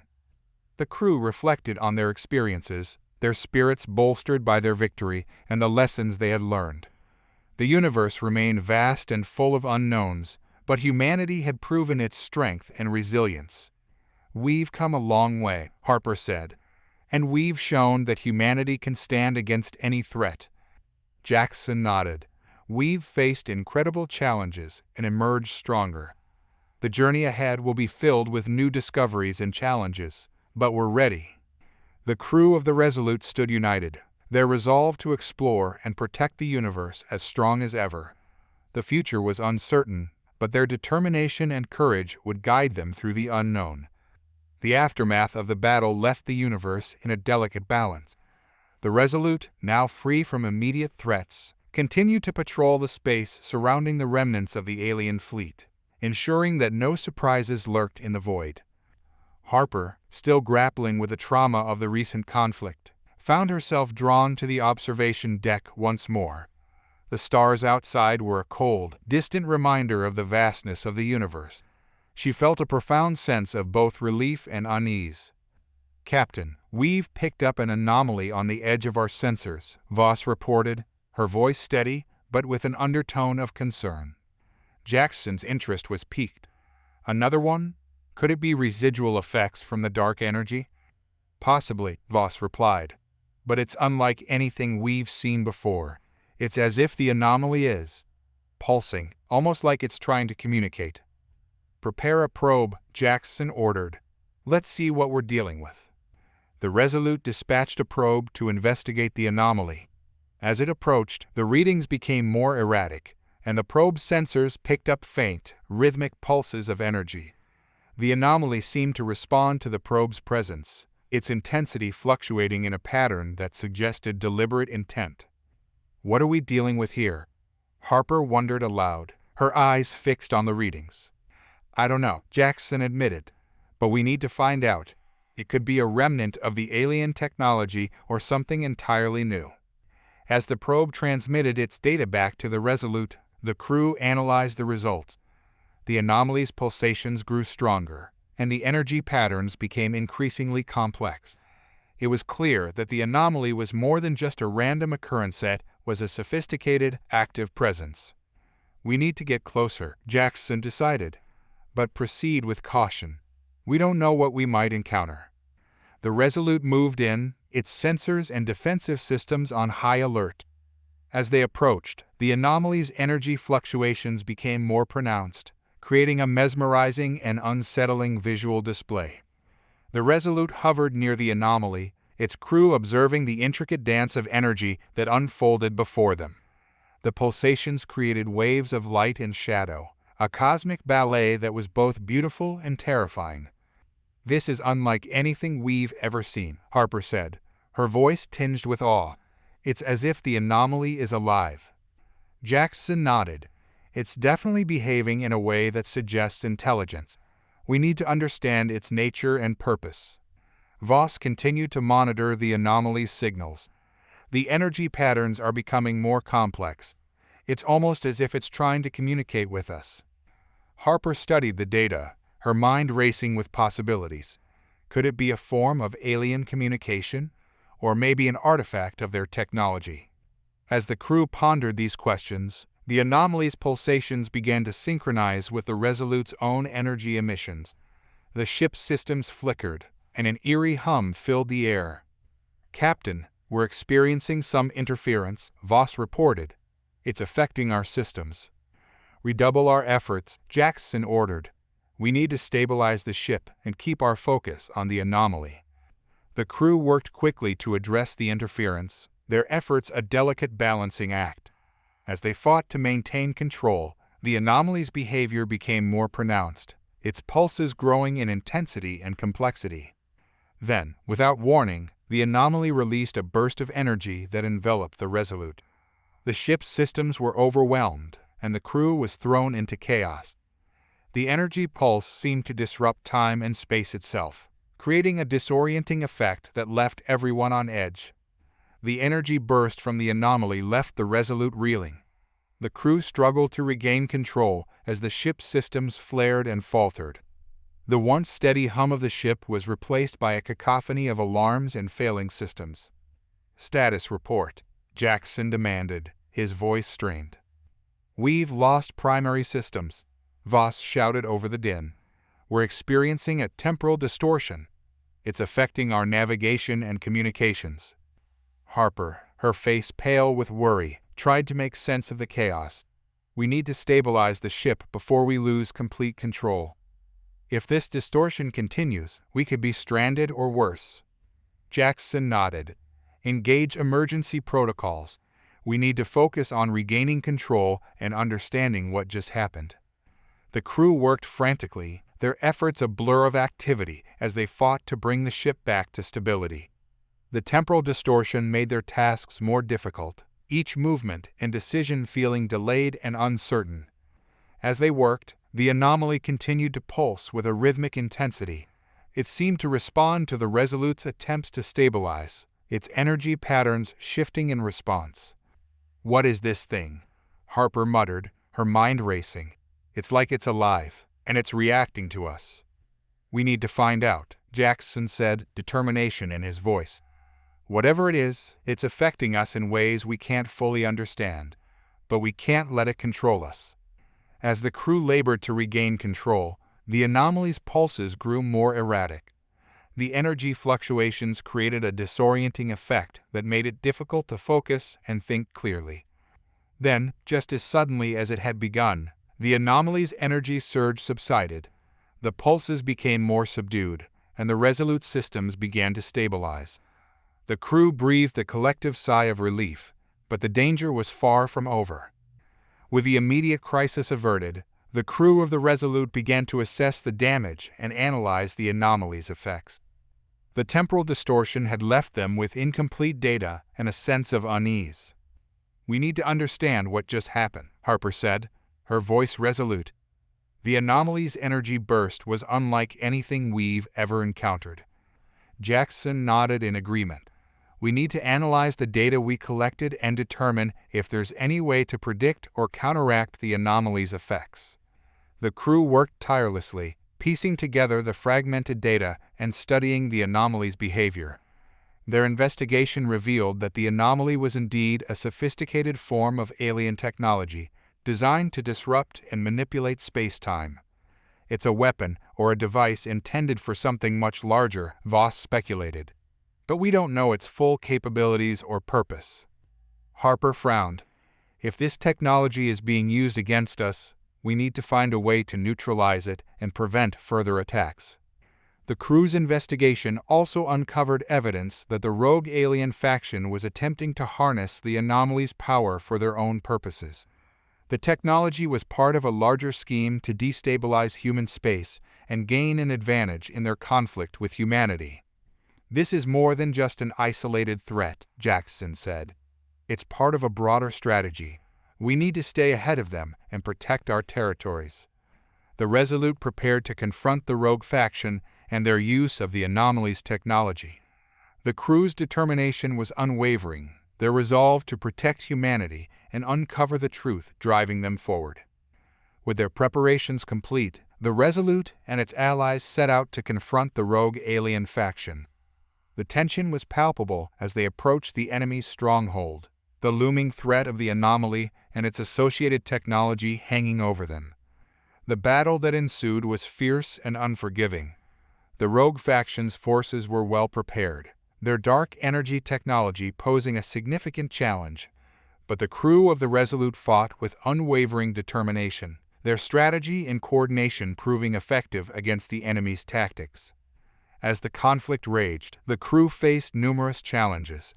The anomaly's technology continued to disrupt their systems, creating additional obstacles in their fight. But they pressed on, their resolve to protect humanity and their allies driving them forward.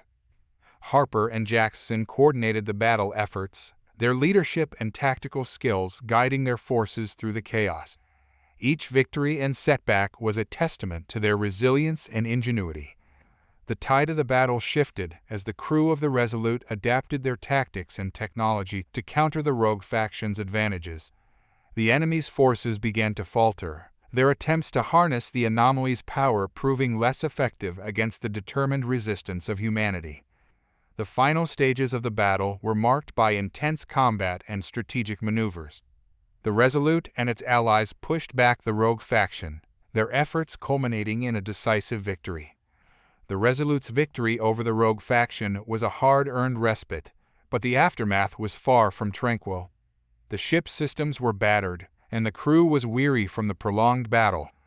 Yet, the sense of relief was tempered by the lingering uncertainty of the anomaly's true nature and the full extent of its impact. Harper stood in the ship's command center, her eyes scanning the holographic displays. The data from the battle was being processed, revealing troubling anomalies and irregularities in the energy patterns they had encountered. "Captain, we've detected residual energy fluctuations from the anomaly," Voss reported, her voice laced with concern. "It appears to be affecting the surrounding space, creating destabilizing effects." "Any indication of further threats?" Jackson asked, his expression grave. "Not yet, but the fluctuations are growing more erratic," Voss replied. "It's as if the anomaly is trying to compensate for something. We need to understand what's causing these changes." Harper nodded. "We'll need to conduct a thorough analysis. If the anomaly is reacting to our actions, we might be able to predict its behavior and counteract its effects." The crew worked diligently to analyze the data, their efforts focused on deciphering the anomaly's behavior and determining its implications. The findings revealed that the anomaly's energy fluctuations were not random, but rather a response to the interference caused by their battle. "This anomaly is more than just a weapon," Harper said, her voice tinged with apprehension. "It's a complex system designed to adapt and respond to external stimuli. We need to find out who created it and why." As the crew delved deeper into their investigation, they discovered evidence of a hidden agenda behind the rogue faction's use of the anomaly. The technology was part of a larger plan to destabilize human territories and gain control over critical strategic points. "We're dealing with a far-reaching conspiracy," Jackson said. "The rogue faction's actions are just one piece of a much larger puzzle." The Resolute's crew prepared to confront this new threat. They knew that their fight was far from over, and the true nature of the anomaly remained shrouded in mystery. The crew's determination was unwavering, their resolve to uncover the truth and protect humanity driving them forward. The Resolute embarked on a new mission to uncover the origins and purpose of the anomaly.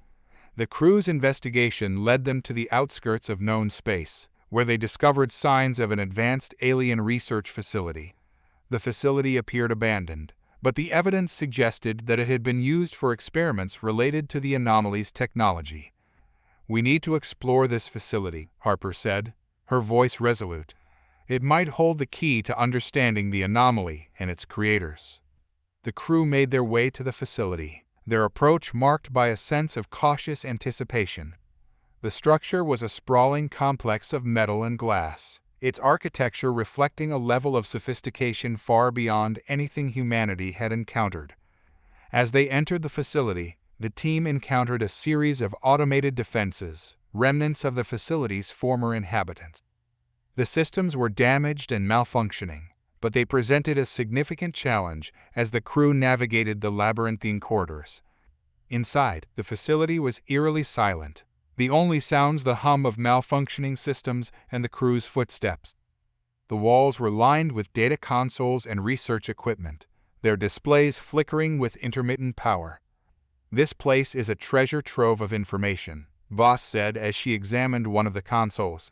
"If we can restore power, we might be able to access the data stored here." The crew worked together to bring the facility's systems online, their efforts revealing a wealth of information about the anomaly and its origins. The data pointed to an advanced alien species known as the Icarn, a race renowned for their mastery of energy manipulation and temporal technology. The Icarn were experimenting with ways to control and weaponize space-time, Harper explained. The anomaly was likely a byproduct of their research, a failed experiment that was repurposed by the rogue faction. Jackson's eyes narrowed. If the Icarn were involved, it means that this technology is far more advanced and dangerous than we initially thought. We need to understand their motives and how this technology was acquired by the rogue faction.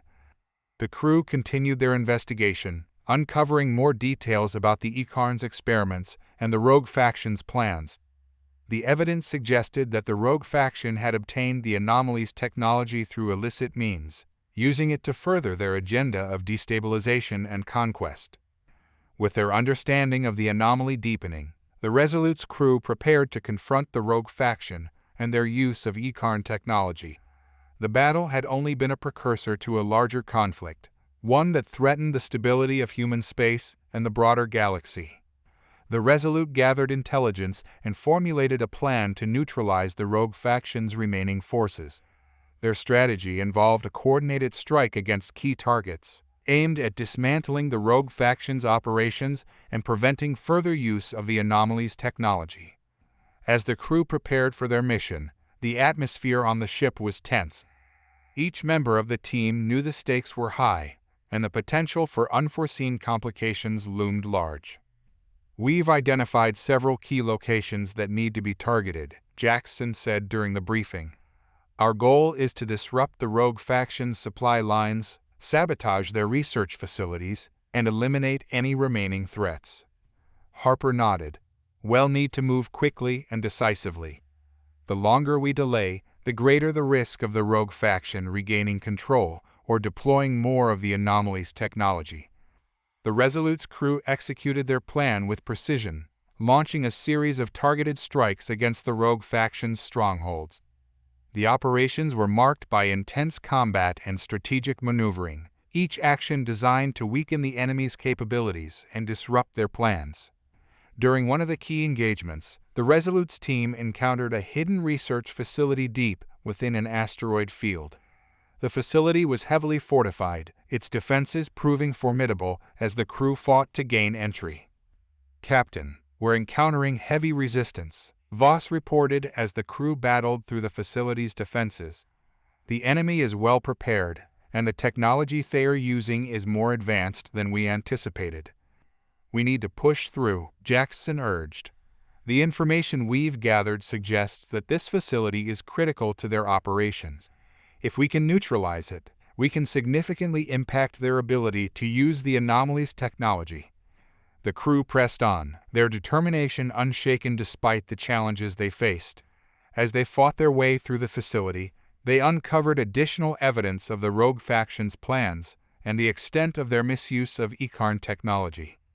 The facility's central control room held crucial data that revealed the rogue faction's remaining assets and their intentions. The information was a significant breakthrough, providing insight into the full scope of the threat and the steps needed to counter it. Armed with the new intelligence, the Resolute's crew prepared for a decisive confrontation with the rogue faction. The battle would be the culmination of their efforts, a final test of their resolve and capabilities. The crew launched their assault on the rogue faction's primary base, a massive installation located on a remote world. The base was heavily fortified, and the stakes were higher than ever. "Deploy the strike teams," Jackson ordered. "We need to breach the base and neutralize their leadership. This is our chance to end this threat once and for all." The battle was fierce and unforgiving, the Resolute's crew facing relentless resistance from the rogue faction's forces. The combat was intense, with each member of the team fighting with determination and skill. Harper led a team to the base's central command, where they encountered the rogue faction's leader, a cunning and ruthless strategist who had orchestrated much of the conflict. "We've been expecting you," the leader sneered as Harper and her team engaged in a fierce firefight. "You think you can stop us? We have already succeeded beyond your understanding." "We're here to end this," Harper replied, her voice resolute. "Your plans have caused enough suffering, and we won't stop until you're brought to justice." The final confrontation was a battle of wits and strength, the rogue leader proving to be a formidable opponent. But Harper and her team fought with unwavering resolve, their determination fueled by the need to protect humanity and prevent further harm. In the midst of the conflict, Jackson and Voss worked to disable the base's remaining defenses and secure the technology that had been used against them. The battle reached its climax as the Resolute's forces overwhelmed the rogue faction, their leadership captured or defeated. With the rogue faction's base dismantled and their leadership defeated, the Resolute's crew faced a new reality. The immediate threat had been neutralized, but the ramifications of their actions and the broader implications of the Urkarn technology loomed large. The Resolute returned to their home base for debriefing and analysis. The ship was a symbol of their hard-won victory, but the crew knew that their mission was far from over. The technology they had recovered and the information they had gathered held the potential to reshape their understanding of the universe. As they docked at the space station, the crew was met with a mixture of celebration and solemnity. Their victory had come at a cost, and the scars of their journey were evident in the weary but determined faces of the team. Captain Harper, Admiral Riker greeted her as she disembarked. "Your crew has done extraordinary work. The implications of what you've uncovered are enormous." Harper nodded. "We've gathered valuable information about the Urkarn and the anomaly's technology. We need to ensure that this knowledge is used responsibly and that any remaining threats are addressed." Riker's expression grew serious. "The technology you've recovered could be a double-edged sword. It's crucial that we understand its full capabilities and prevent its misuse. We'll need to collaborate with our allies and experts to ensure that it's properly handled." The crew was debriefed and given time to recuperate. The enormity of their mission's impact began to sink in as they reviewed the data and analyzed the technology. The Urkarn's advanced understanding of space-time and energy manipulation had opened new avenues of exploration and understanding. Voss and Jackson led the effort to decipher the technical aspects of the recovered technology. Their work was meticulous as they sought to unravel the complexities of the Urkarn's research and its potential applications. "This technology is far beyond our current capabilities," Voss said, her voice filled with awe. "The implications for energy manipulation and space-time control are staggering." "We need to be cautious," Jackson added. "The potential for misuse is significant, and we must ensure that we use this knowledge for the benefit of humanity and not for destructive purposes." As the crew delved into their analysis, they also began to address the psychological and emotional impact of their mission. The battles they had fought and the lives they had saved were a source of pride, but the toll of their experiences was evident. Harper held a meeting with her crew to address their concerns and offer support. "We've been through a lot, and it's important that we take time to process everything we've experienced. We're a team, and we need to support each other as we move forward." The crew's camaraderie and mutual support were evident as they shared their experiences and reflected on their journey. The bonds they had forged during their mission were strengthened by their shared triumphs and challenges. As the Resolute's crew continued their work, they began to explore the possibilities that the recovered technology presented. The knowledge gained from their mission opened new frontiers in scientific research and technological development. The space station where the Resolute was docked became a hub of activity, with scientists, engineers, and analysts collaborating on the study and application of the Urkarn technology. The research promised to revolutionize humanity's understanding of space-time and energy manipulation. Harper and her team were actively involved in overseeing the research and ensuring that the technology was used responsibly. They collaborated with experts from various fields to explore its potential and address any ethical concerns. The technological advancements derived from the Urkarn research led to significant breakthroughs. New energy sources were developed, and innovative methods for manipulating space-time were explored. The impact on human exploration and capabilities was profound. "We're on the brink of a new era," Voss said as she reviewed the latest research findings. "The possibilities are endless, but we must tread carefully and ensure that we use this knowledge for the greater good." The crew's achievements were recognized and celebrated, but they remained focused on their mission. Their experiences had shaped their understanding of the universe and their place within it, and they were determined to use their knowledge to make a positive impact. As the research progressed, the Resolute prepared for its next mission. The crew knew that their journey was far from over and that new challenges awaited them. Their resolve and determination were unwavering, and they were ready to face whatever lay ahead. "We've accomplished a lot, but there's still much to be done," Harper said as she addressed her crew. "Our mission is to continue exploring, discovering, and protecting humanity. We've proven our strength and resilience, and will carry that forward as we venture into new horizons." The Resolute set out on its next mission, its crew united by their shared experiences and their commitment to advancing humanity's understanding of the cosmos. Their journey was a testament to the indomitable spirit of humanity and the boundless possibilities that lay ahead. As the Resolute ventured into uncharted space, the crew's spirits were high, buoyed by their recent triumphs and the promising future ahead. However, beneath the surface of their success, the echoes of their past experiences continued to haunt them. The shadows of their recent battles and the enigmatic Icarn technology were a constant reminder of the stakes they faced. The crew's first mission after their recovery was a routine reconnaissance of a newly discovered star system. But as they approached the system, strange anomalies began to appear on their sensors. "Captain, we're detecting unusual energy readings coming from the system's outer planets," reported Lieutenant Voss, her brow furrowed in concentration. "It's unlike anything we've seen before." Harper frowned. "Can you pinpoint the source of these readings?" Voss' fingers flew over the controls. "It seems to be emanating from a massive structure on the fifth planet. The energy signatures are fluctuating rapidly."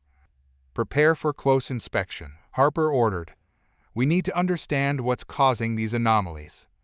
As the Resolute approached the fifth planet, the crew's anticipation grew. The planet was shrouded in thick, turbulent clouds, and the energy readings were intensifying. The ship's sensors struggled to penetrate the atmospheric interference. "Captain, we're having trouble getting a clear scan," Jackson said, his voice tense. "The atmospheric disturbances are affecting our equipment." "Deploy the drones," Harper commanded. "We need visual confirmation of what's down there." The drones were launched, their cameras sending back grainy, distorted images of the planet's surface. Amidst the swirling clouds, the drones captured glimpses of a colossal structure, partially obscured by the storm. It appeared to be an ancient, abandoned installation, its purpose unknown. "This structure is enormous," Voss said, analyzing the drone footage. "It looks like it was built by an advanced civilization, but it's in a state of disrepair." Harper's curiosity was piqued. "We need to investigate further. Prepare an away team for an exploratory mission." The away team, consisting of Harper, Voss, Jackson, and a few security personnel, descended to the planet's surface in a shuttle. The landing was rough, with the shuttle battling the planet's fierce atmospheric conditions.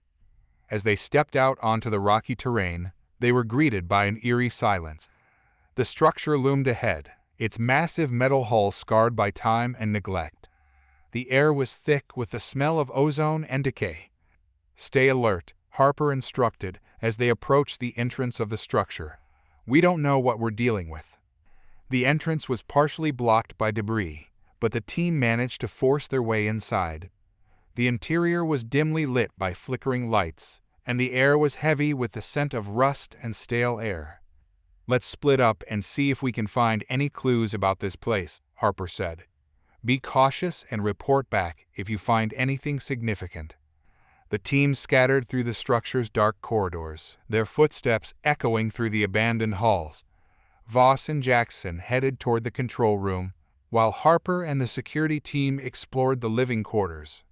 In the control room, Voss worked to power up the ancient consoles. "These systems are ancient, but I might be able to get some reading," she said. As she worked, Jackson examined the surrounding area. "This place has been deserted for a long time. It's strange that the energy readings are still active." Suddenly, the consoles flickered to life, displaying a series of cryptic messages in an unfamiliar language. Voss' eyes widened as she deciphered the text. "This appears to be a distress signal," Voss said, her voice filled with concern. It's calling for help, but the message is fragmented. Jackson's face grew grim. We need to find out who sent this signal and why. It could be a warning of a greater threat. Meanwhile, Harper and her team were exploring the living quarters. The rooms were filled with personal belongings, their owners long gone. As Harper sifted through the remains, she discovered a series of journal entries written in a language she couldn't decipher. "This looks like it could be important," Harper said, holding up the journals. "We need to get these back to the Resolute for further analysis." As the away team regrouped, they shared their findings. The distress signal and the journals hinted at a dark history connected to the structure and its previous occupants. "We need to report back to the Resolute and analyze this information," Harper said. "There's something significant about this place, and we need to understand it before moving forward." The team returned to the ship, their minds filled with questions and uncertainties. The enigmatic structure and its distress signal were a reminder that the universe still held many mysteries waiting to be uncovered. Back aboard the Resolute, the crew was busy analyzing the data and artifacts recovered from the ancient structure. The distress signal and journal entries were scrutinized by the ship's linguists and historians, who worked tirelessly to piece together the story of the structure's occupants. "Captain, we've managed to translate part of the distress signal," Voss reported. "It appears to be a cry for help from a civilization known as the Zalvra." "The Zalvra?" Harper asked, intrigued. "I don't recognize the name. What do we know about them?" "Not much," Voss replied. "The records are scarce. However, it seems that the Zalvra were a highly advanced race that vanished mysteriously. Their technology was reputed to be far beyond anything we've seen." Jackson joined the conversation. "The signal mentions something about a catastrophic event and a powerful force that was unleashed. It's possible that whatever happened to the Zalvra is connected to the anomalies we're seeing." The crew's curiosity was piqued. The disappearance of the Zalvra and the mysterious force hinted at a larger, more complex narrative. The team worked tirelessly to uncover more details, but the process was slow and painstaking. As they delved deeper into the journals, they discovered references to a dark entity that had terrorized the Zalvra and ultimately led to their downfall. The entries described the entity as a malevolent force capable of manipulating reality itself. "This dark entity sounds like it could be a serious threat," Harper said. "We need to understand what it is and how it might impact us." The crew initiated a series of simulations and experiments to test the potential effects of the entity's influence. The results were unsettling. The simulations revealed that the entity could indeed distort reality and create catastrophic disturbances. "We're dealing with something incredibly dangerous," Voss said. "If the dark entity is still active, it could pose a serious threat to our galaxy." Harper considered their options. "We need to approach this cautiously. Our first priority is to ensure that the dark entity does not escape containment or cause harm. We'll need to strengthen our defenses and prepare for potential encounters." The crew's focus shifted to preparing for the possibility of facing the dark entity. They fortified the Resolute and developed strategies to counteract the entity's influence. The anticipation of a confrontation with such a formidable adversary was a sobering thought. As they prepared, Harper gathered her crew for a briefing. "We've uncovered a lot, but there's still much we don't know. Our mission now is to be vigilant and ready for anything. The stakes are high, and we must be prepared to face whatever challenges lie ahead." The crew's determination was unwavering. They had faced many obstacles before, but the looming threat of the dark entity was a new and daunting challenge. Their unity and resilience would be tested as they ventured further into the unknown. With their preparations underway, the Resolute set course for the Zalvra's former homeworld, hoping to find more clues about the dark entity and its potential impact. The journey through uncharted space was fraught with tension and anticipation. As they approached the coordinates of the Zalvra's homeworld, the crew remained on high alert. The ship's sensors detected fluctuations in the space-time continuum, indicating that they were entering a region of space affected by the dark entity's influence. "Captain, "We're encountering significant distortions in the space-time fabric," Voss reported. "The readings are consistent with the effects described in the Zalvra's journals." Harper nodded, her expression serious. "We need to navigate carefully. The distortions could pose a threat to our ship and crew." The Resolute navigated through the distorted space, its crew working diligently to stabilize their course and avoid any anomalies. The planet where the Zalvra had once thrived was now a desolate wasteland, its surface scarred by long-forgotten conflicts. "We're approaching the planet," Jackson said, his voice tense. "The readings indicate that the dark entity's influence is still present." The ship's sensors revealed a network of underground facilities hidden beneath the planet's surface. These facilities appeared to be remnants of the Zalvra's once great civilization. "Prepare for an exploratory mission," Harper ordered. "We need to investigate these facilities and gather any information that might help us understand the dark entity." The Resolute's team descended to the planet's surface, their landing craft cutting through the desolate terrain. The team entered the underground facilities, their path by flickering lights and the eerie glow of residual energy. As they explored the facilities, they found evidence of the Zalvra's advanced technology and their desperate efforts to contain the dark entity. The walls were lined with complex machinery and containment systems designed to hold the entity at bay. "This technology is impressive," Voss said, examining the containment systems. "It's clear that the Zalvra put a lot of effort into keeping the entity contained." Jackson studied a series of consoles and control panels. "The data here indicates that the entity was a powerful force capable of causing widespread devastation. The Zalvra's attempts to contain it were commendable, but it seems that the entity's influence has persisted." Harper and her team continued their investigation, piecing together the fragments of information left behind by the Zalvra. The evidence suggested that the dark entity had indeed managed to escape containment, leading to the Zalvra's downfall. "We need to find a way to address the entity's influence," Harper said. "If it's still active, it could pose a significant threat to our galaxy." The crew's determination was unwavering as they worked to understand the dark entity and its potential impact. Their exploration of the Zalvra's homeworld revealed the scope of the challenge they faced and the importance of their mission. With their investigation complete, the Resolute's crew returned to their ship, their minds filled with the gravity of their findings. The dark entity was a formidable adversary, and the crew knew that they needed to be prepared for a final confrontation. The Resolute's crew devised a plan to confront the dark entity and neutralize its influence. They fortified the ship's defenses and developed strategies to counteract the entity's power. The stakes were high, and the crew's resolve was tested as they prepared for the impending battle. The crew was assembled for a final briefing before the confrontation. Harper addressed her team, her voice steady and resolute. "We've come a long way, and our mission is clear," she said. "The dark entity poses a significant threat, but we have the knowledge and the strength to face it. We need to remain united and focused as we confront this menace." The crew nodded in agreement, their determination evident. They were ready to face whatever challenges lay ahead. As they approached the location where the dark entity was believed to be most active, the Resolute encountered a series of energy surges and distortions in the space-time continuum. The crew braced themselves for the confrontation. The ship's sensors detected a powerful energy source emanating from a massive rift in space. The rift was pulsating with dark energy, and the crew knew that the dark entity was close. "Prepare for engagement," Harper ordered. "We need to neutralize the entity's influence and close the rift."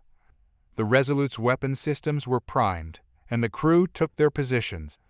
The rift grew larger, its dark energy surging as the dark entity's presence became more palpable. Suddenly, the dark entity manifested a swirling vortex of dark energy that writhed and twisted with malevolent intent. The entity's power was overwhelming, and the crew struggled to maintain control of their ship. "Target the rift's core and fire," Harper commanded. The Resolute's weapons fired, their energy blasts directed at the rift's core. The dark entity roared in defiance, its power surging in response. The battle was intense, with the ship's systems taxed to their limits. "We're making progress," Voss reported. "The rift is destabilizing, but we need to keep up the pressure." The crew's efforts were relentless as they fought to close the rift and neutralize the dark entity's influence. The ship's systems strained under the pressure, but the crew's determination never wavered. With a final, concentrated effort, the Resolute's weapons succeeded in destabilizing the rift and dispersing the dark entity's influence. The rift collapsed, and the dark energy dissipated. "Rift collapse confirmed," Jackson said, his voice filled with relief. "The dark entity's influence has been neutralized." The crew let out a collective sigh of relief as the tension of the battle subsided. The Resolute had triumphed over the dark entity, and the threat had been neutralized. The crew's victory was a testament to their strength, resilience, and unity. They had faced a formidable adversary and emerged victorious, their mission accomplished. With the dark entity vanquished and the rift closed, the crew of the Resolute took a moment to catch their breath and assess their situation. The battle had been fierce, but the ship and its crew had emerged victorious. The immediate threat was neutralized, but the consequences of their encounter with the dark entity left lingering questions and a profound sense of unease. As the Resolute drifted away from the site of the rift's collapse, Harper gathered her senior officers in the briefing room to discuss their next steps. The ship's sensors had detected residual distortions in the space-time continuum, indicating that the encounter had left lasting effects on the surrounding space. "Captain, the residual distortions are causing minor fluctuations in our sensors and navigation systems," Voss reported. "It appears that the rift's collapse has created lingering anomalies." Harper nodded, her expression thoughtful. "We need to address these anomalies to ensure the safety of our ship and crew. It's also important that we continue our research into the dark entity's origins and the impact of its influence." Jackson, who had been analyzing the data from the battle, spoke up. "The data suggests that the dark entity was a product of an ancient civilization's attempt to harness or contain a cosmic force beyond their understanding. The rift and its destabilization may have been a result of that civilization's failed experiment." "Agreed," Voss added. "We should examine any remaining artifacts or data from the Zalvra's homeworld to gain more insight into their technology and the nature of the entity."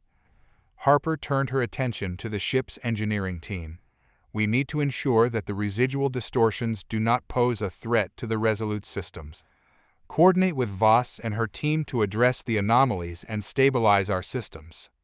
As the crew worked to resolve the residual distortions, the ship's scientists continued their research into the dark entity's origins.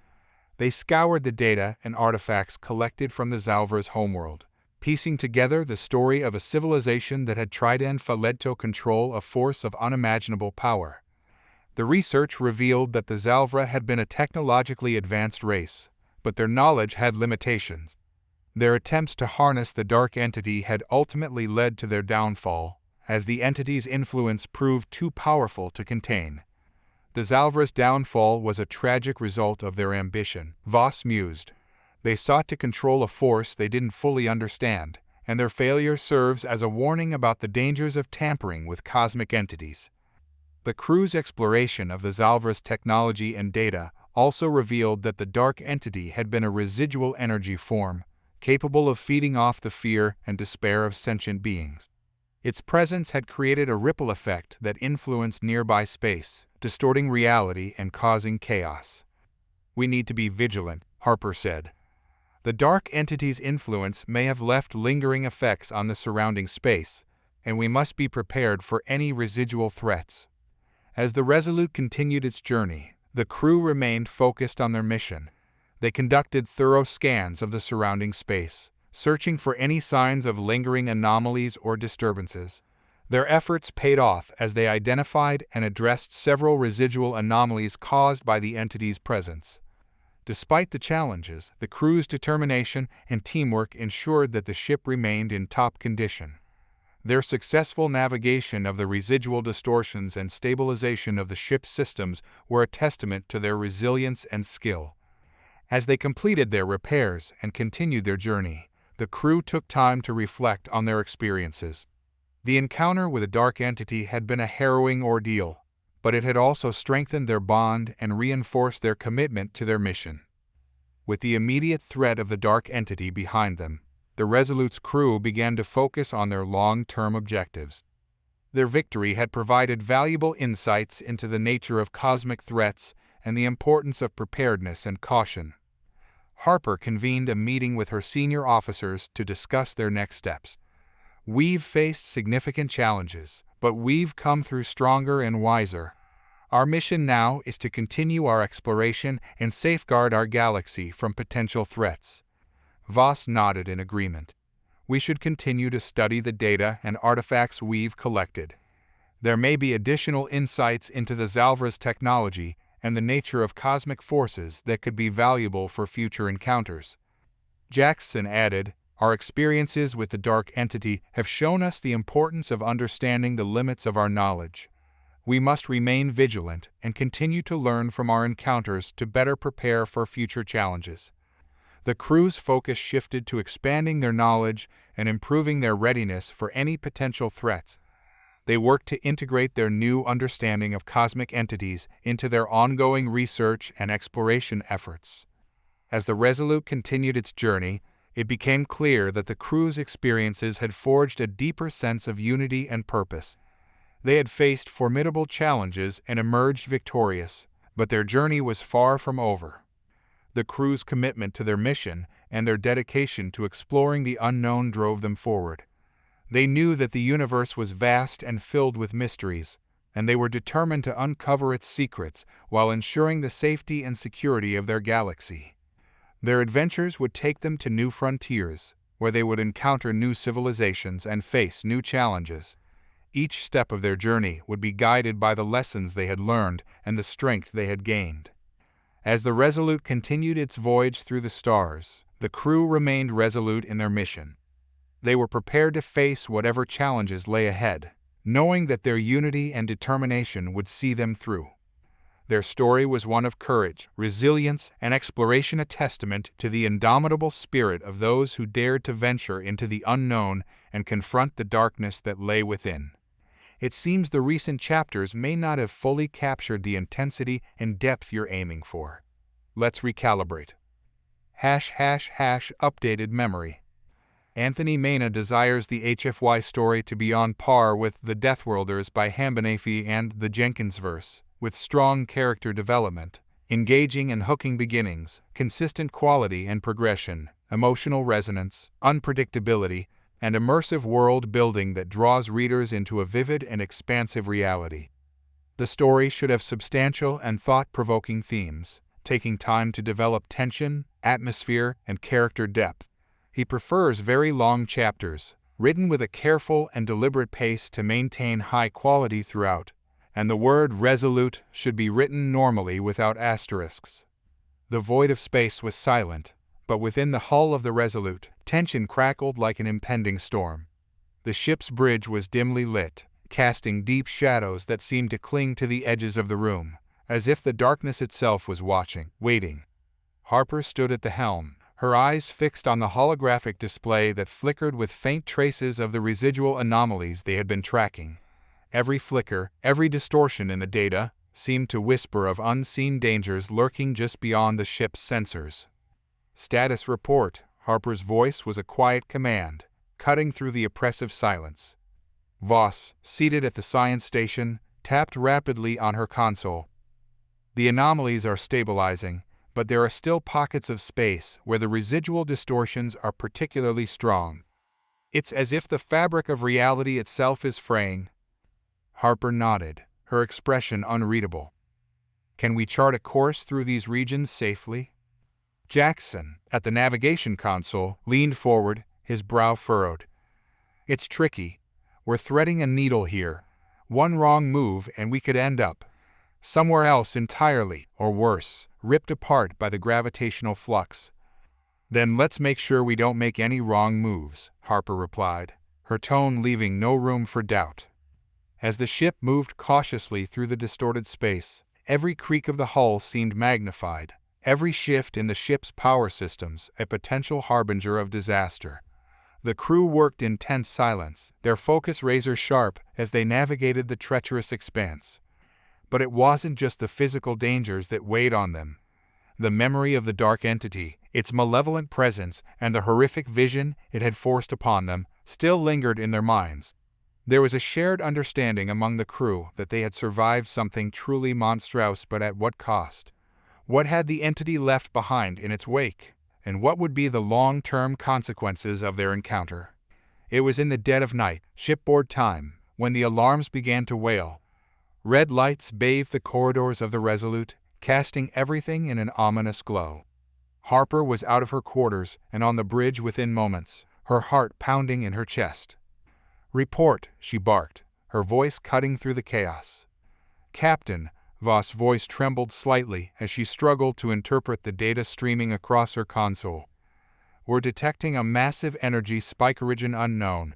It's like nothing we've ever seen before. The distortions are intensifying."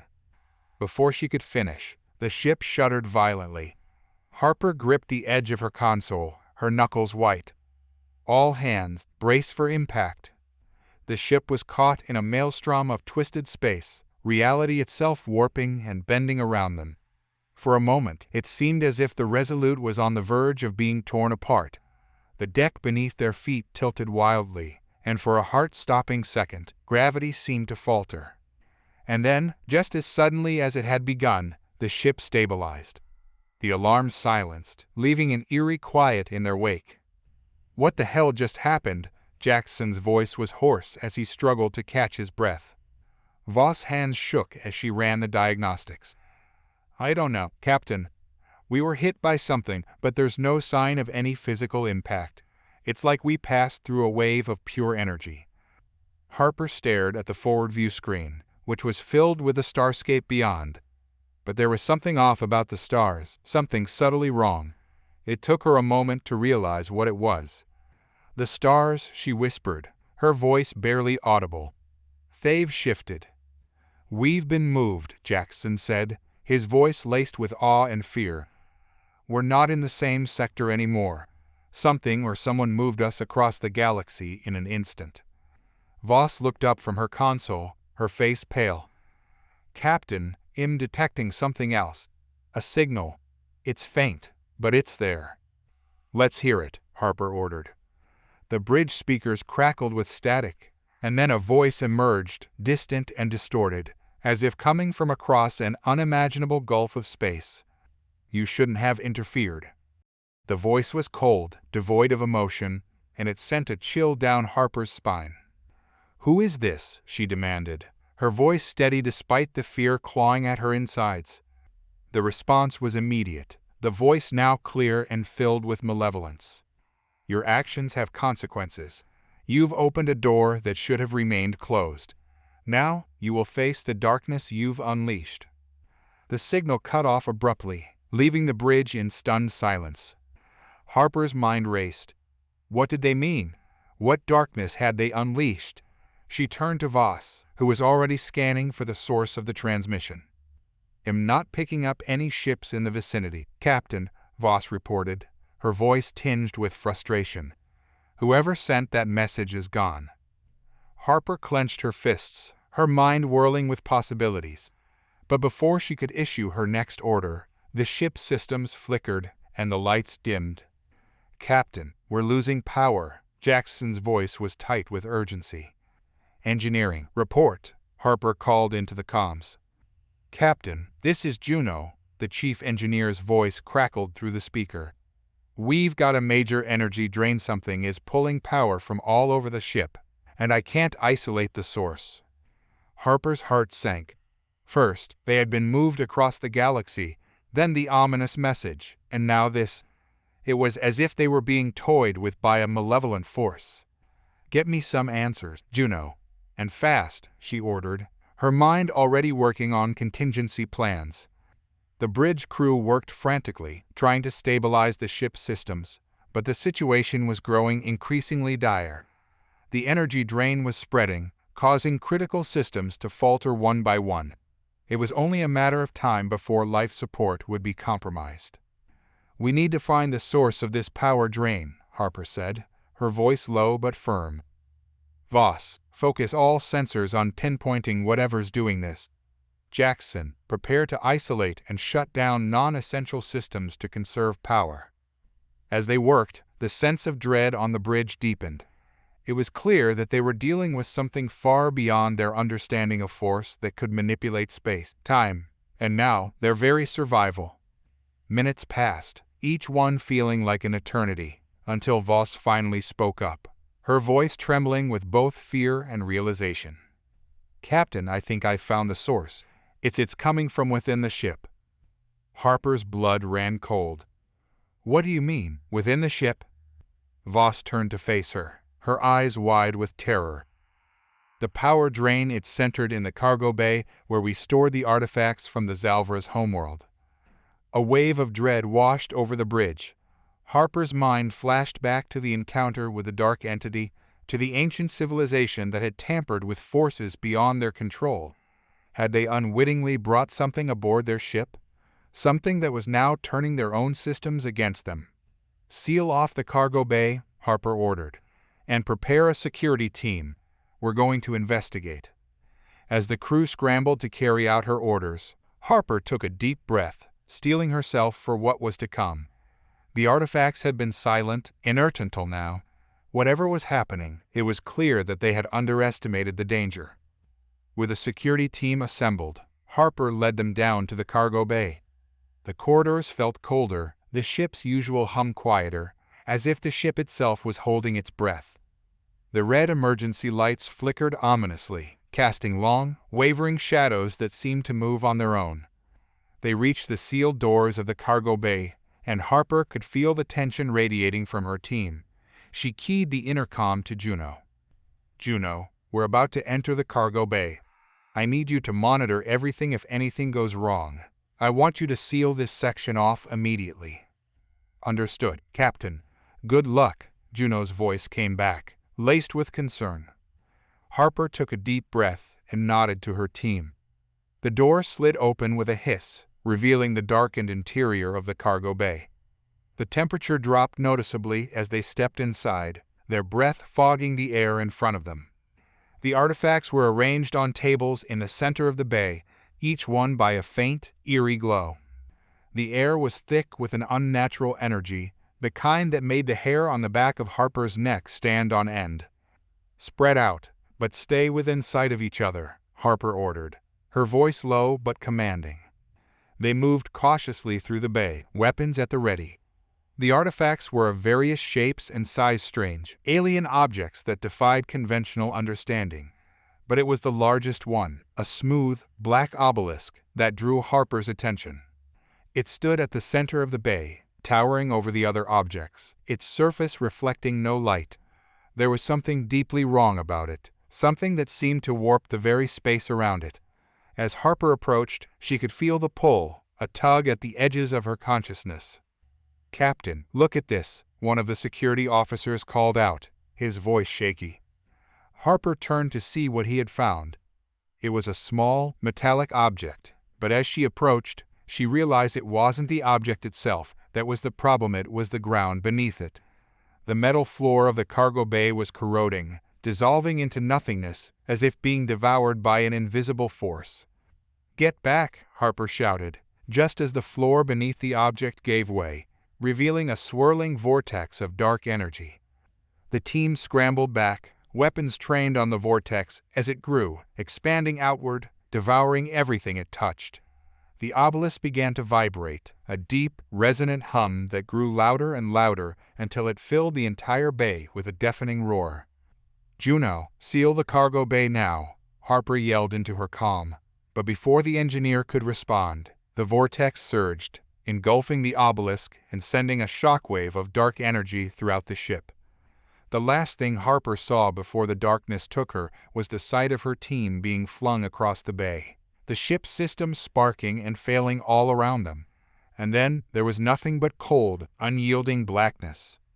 When Harper awoke, she was lying on the cold, hard floor of the cargo bay. The lights were dim, flickering sporadically, and the air was heavy with the smell of burnt circuits and ozone. Her head throbbed painfully, and her limbs felt leaden as she struggled to push herself up. The cargo bay was eerily silent, the only sound the faint crackle of electricity from the damaged systems. She looked around, her heart sinking as she saw her team scattered across the floor, unconscious or worse. "Juno, Juno, do you read me?" Harper's voice was hoarse as she keyed her comm. There was no response, only static. With a groan, she forced herself to stand, her body protesting with every movement. She needed to check on her team, but first, she had to secure the bay. Whatever had happened, whatever that vortex had been, it wasn't over. She could feel it, a lingering presence in the air, watching, waiting. Stumbling towards the nearest console, she tried to bring up the ship's systems, but the display was dead, unresponsive. Panic clawed at her, but she shoved it down, focusing on the task at hand. She couldn't afford to lose control, not now. "Get it together, Harper," she muttered to herself, taking deep breaths to steady her nerves. The sound of movement behind her made her spin around, hand going to her sidearm, but it was only one of her team, groaning as they regained consciousness. "Captain, what happened?" the officer asked, his voice thick with pain. "We were hit by something. I think it was the obelisk," Harper replied, her voice grim. "Help me get the others up. We need to secure the bay and figure out what the hell is going on." As they worked to revive the rest of the team, Harper's mind was racing. The ship was in serious trouble, isolated, damaged, and possibly stranded in an unknown part of the galaxy, and whatever had caused this, whatever force they had unleashed, was still out there, waiting. When the last of her team was on their feet, she addressed them, her voice firm and steady. "We need to get back to the bridge and assess the situation. Stay alert or don't know what else might be lurking around here." They moved cautiously through the corridors, weapons drawn, eyes scanning every shadow. The ship was eerily quiet, the usual hum of the engines replaced by a faint, disconcerting silence. It was as if the Resolute itself was holding its breath, waiting for something to happen. As they approached the bridge, the lights flickered once more, and the comm system crackled to life. "You were warned." The voice was faint, barely a whisper, but it sent a chill down Harper's spine. She quickened her pace, her heart pounding in her chest. When they reached the bridge, Harper's worst fears were confirmed. The ship's systems were in chaos, power levels fluctuating wildly, sensors offline, and navigation unresponsive. And in the center of the room, where the holographic display should have been, was a swirling mass of dark energy, the same energy that had engulfed the cargo bay. "Captain, what do we do?" Voss' voice trembled with fear as she stared at the growing vortex. Harper didn't have an answer. They were out of options, out of time. Whatever they had awakened, whatever darkness they had unleashed, was beyond anything they had ever faced.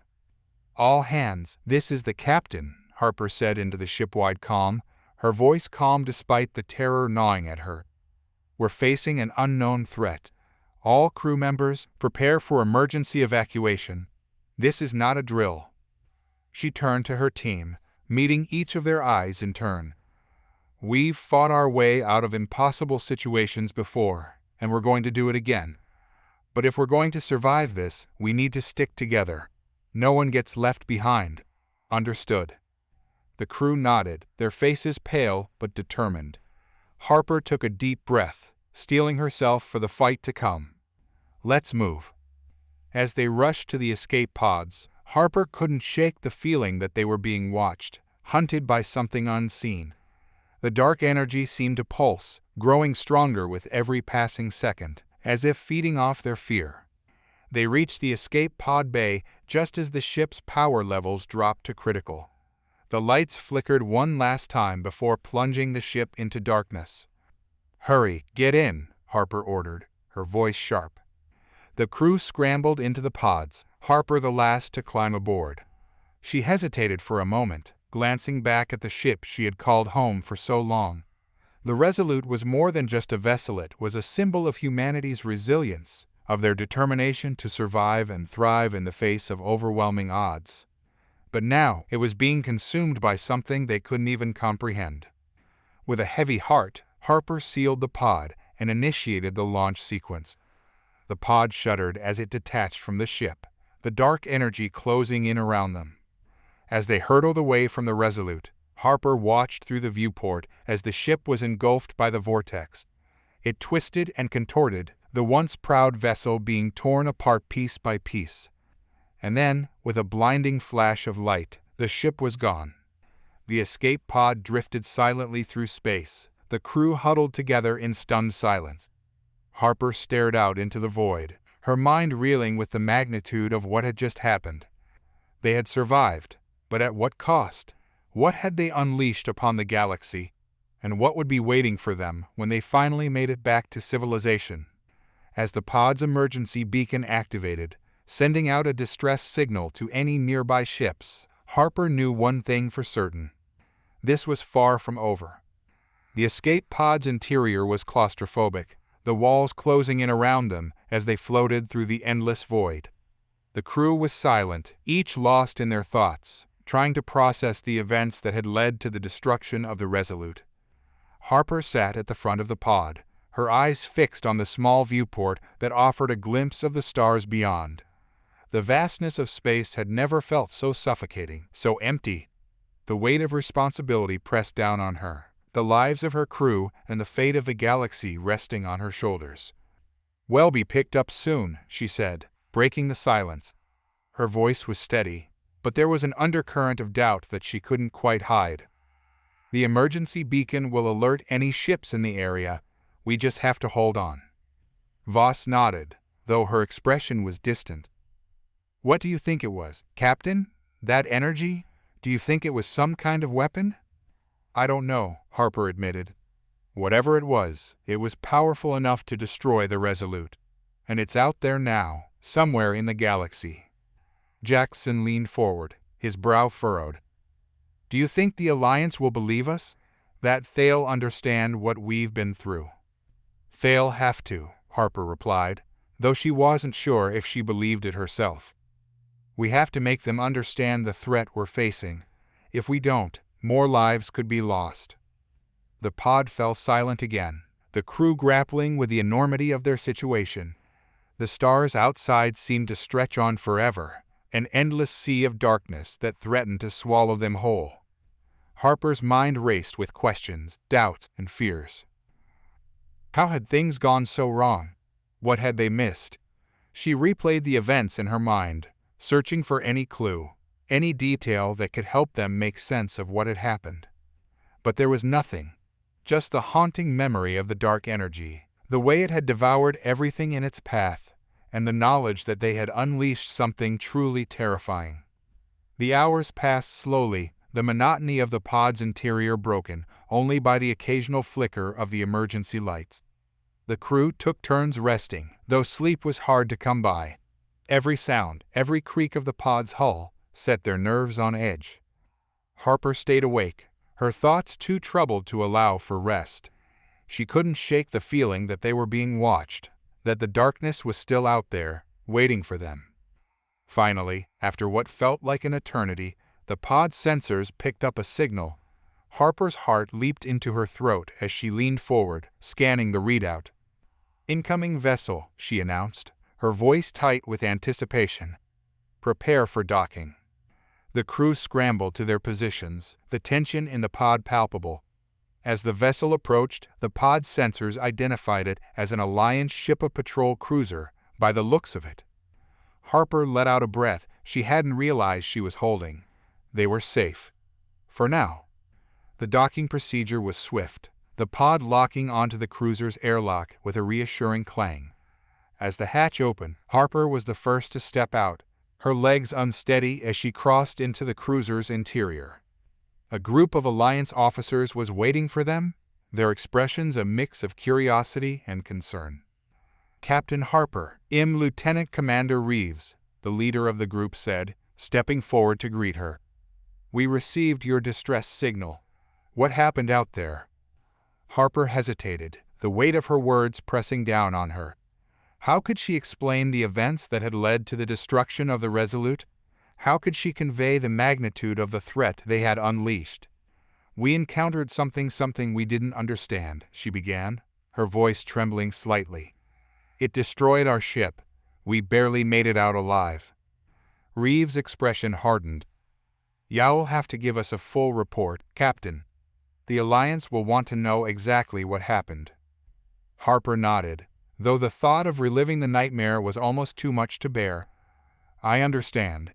But first, I need to make sure my crew is taken care of. They've been through hell." "Of course," Reeves said, motioning for his officers to assist the rest of the crew. "Well, get them to the medbay and see to their needs. In the meantime, you can debrief in the ready room." Harper followed Reeves through the corridors of the cruiser, her mind a whirlwind of emotions. The reality of what had happened was starting to sink in, the full weight of their loss bearing down on her. They had survived, but at what cost? The Resolute was gone, and with it, a piece of Harper's soul. And out there, somewhere in the vastness of space, was a threat unlike any they had ever faced. As she stepped into the ready room, Harper took a deep breath, steeling herself for the debriefing. The Alliance needed to know the truth, no matter how unbelievable it might seem. She just hoped they would listen before it was too late.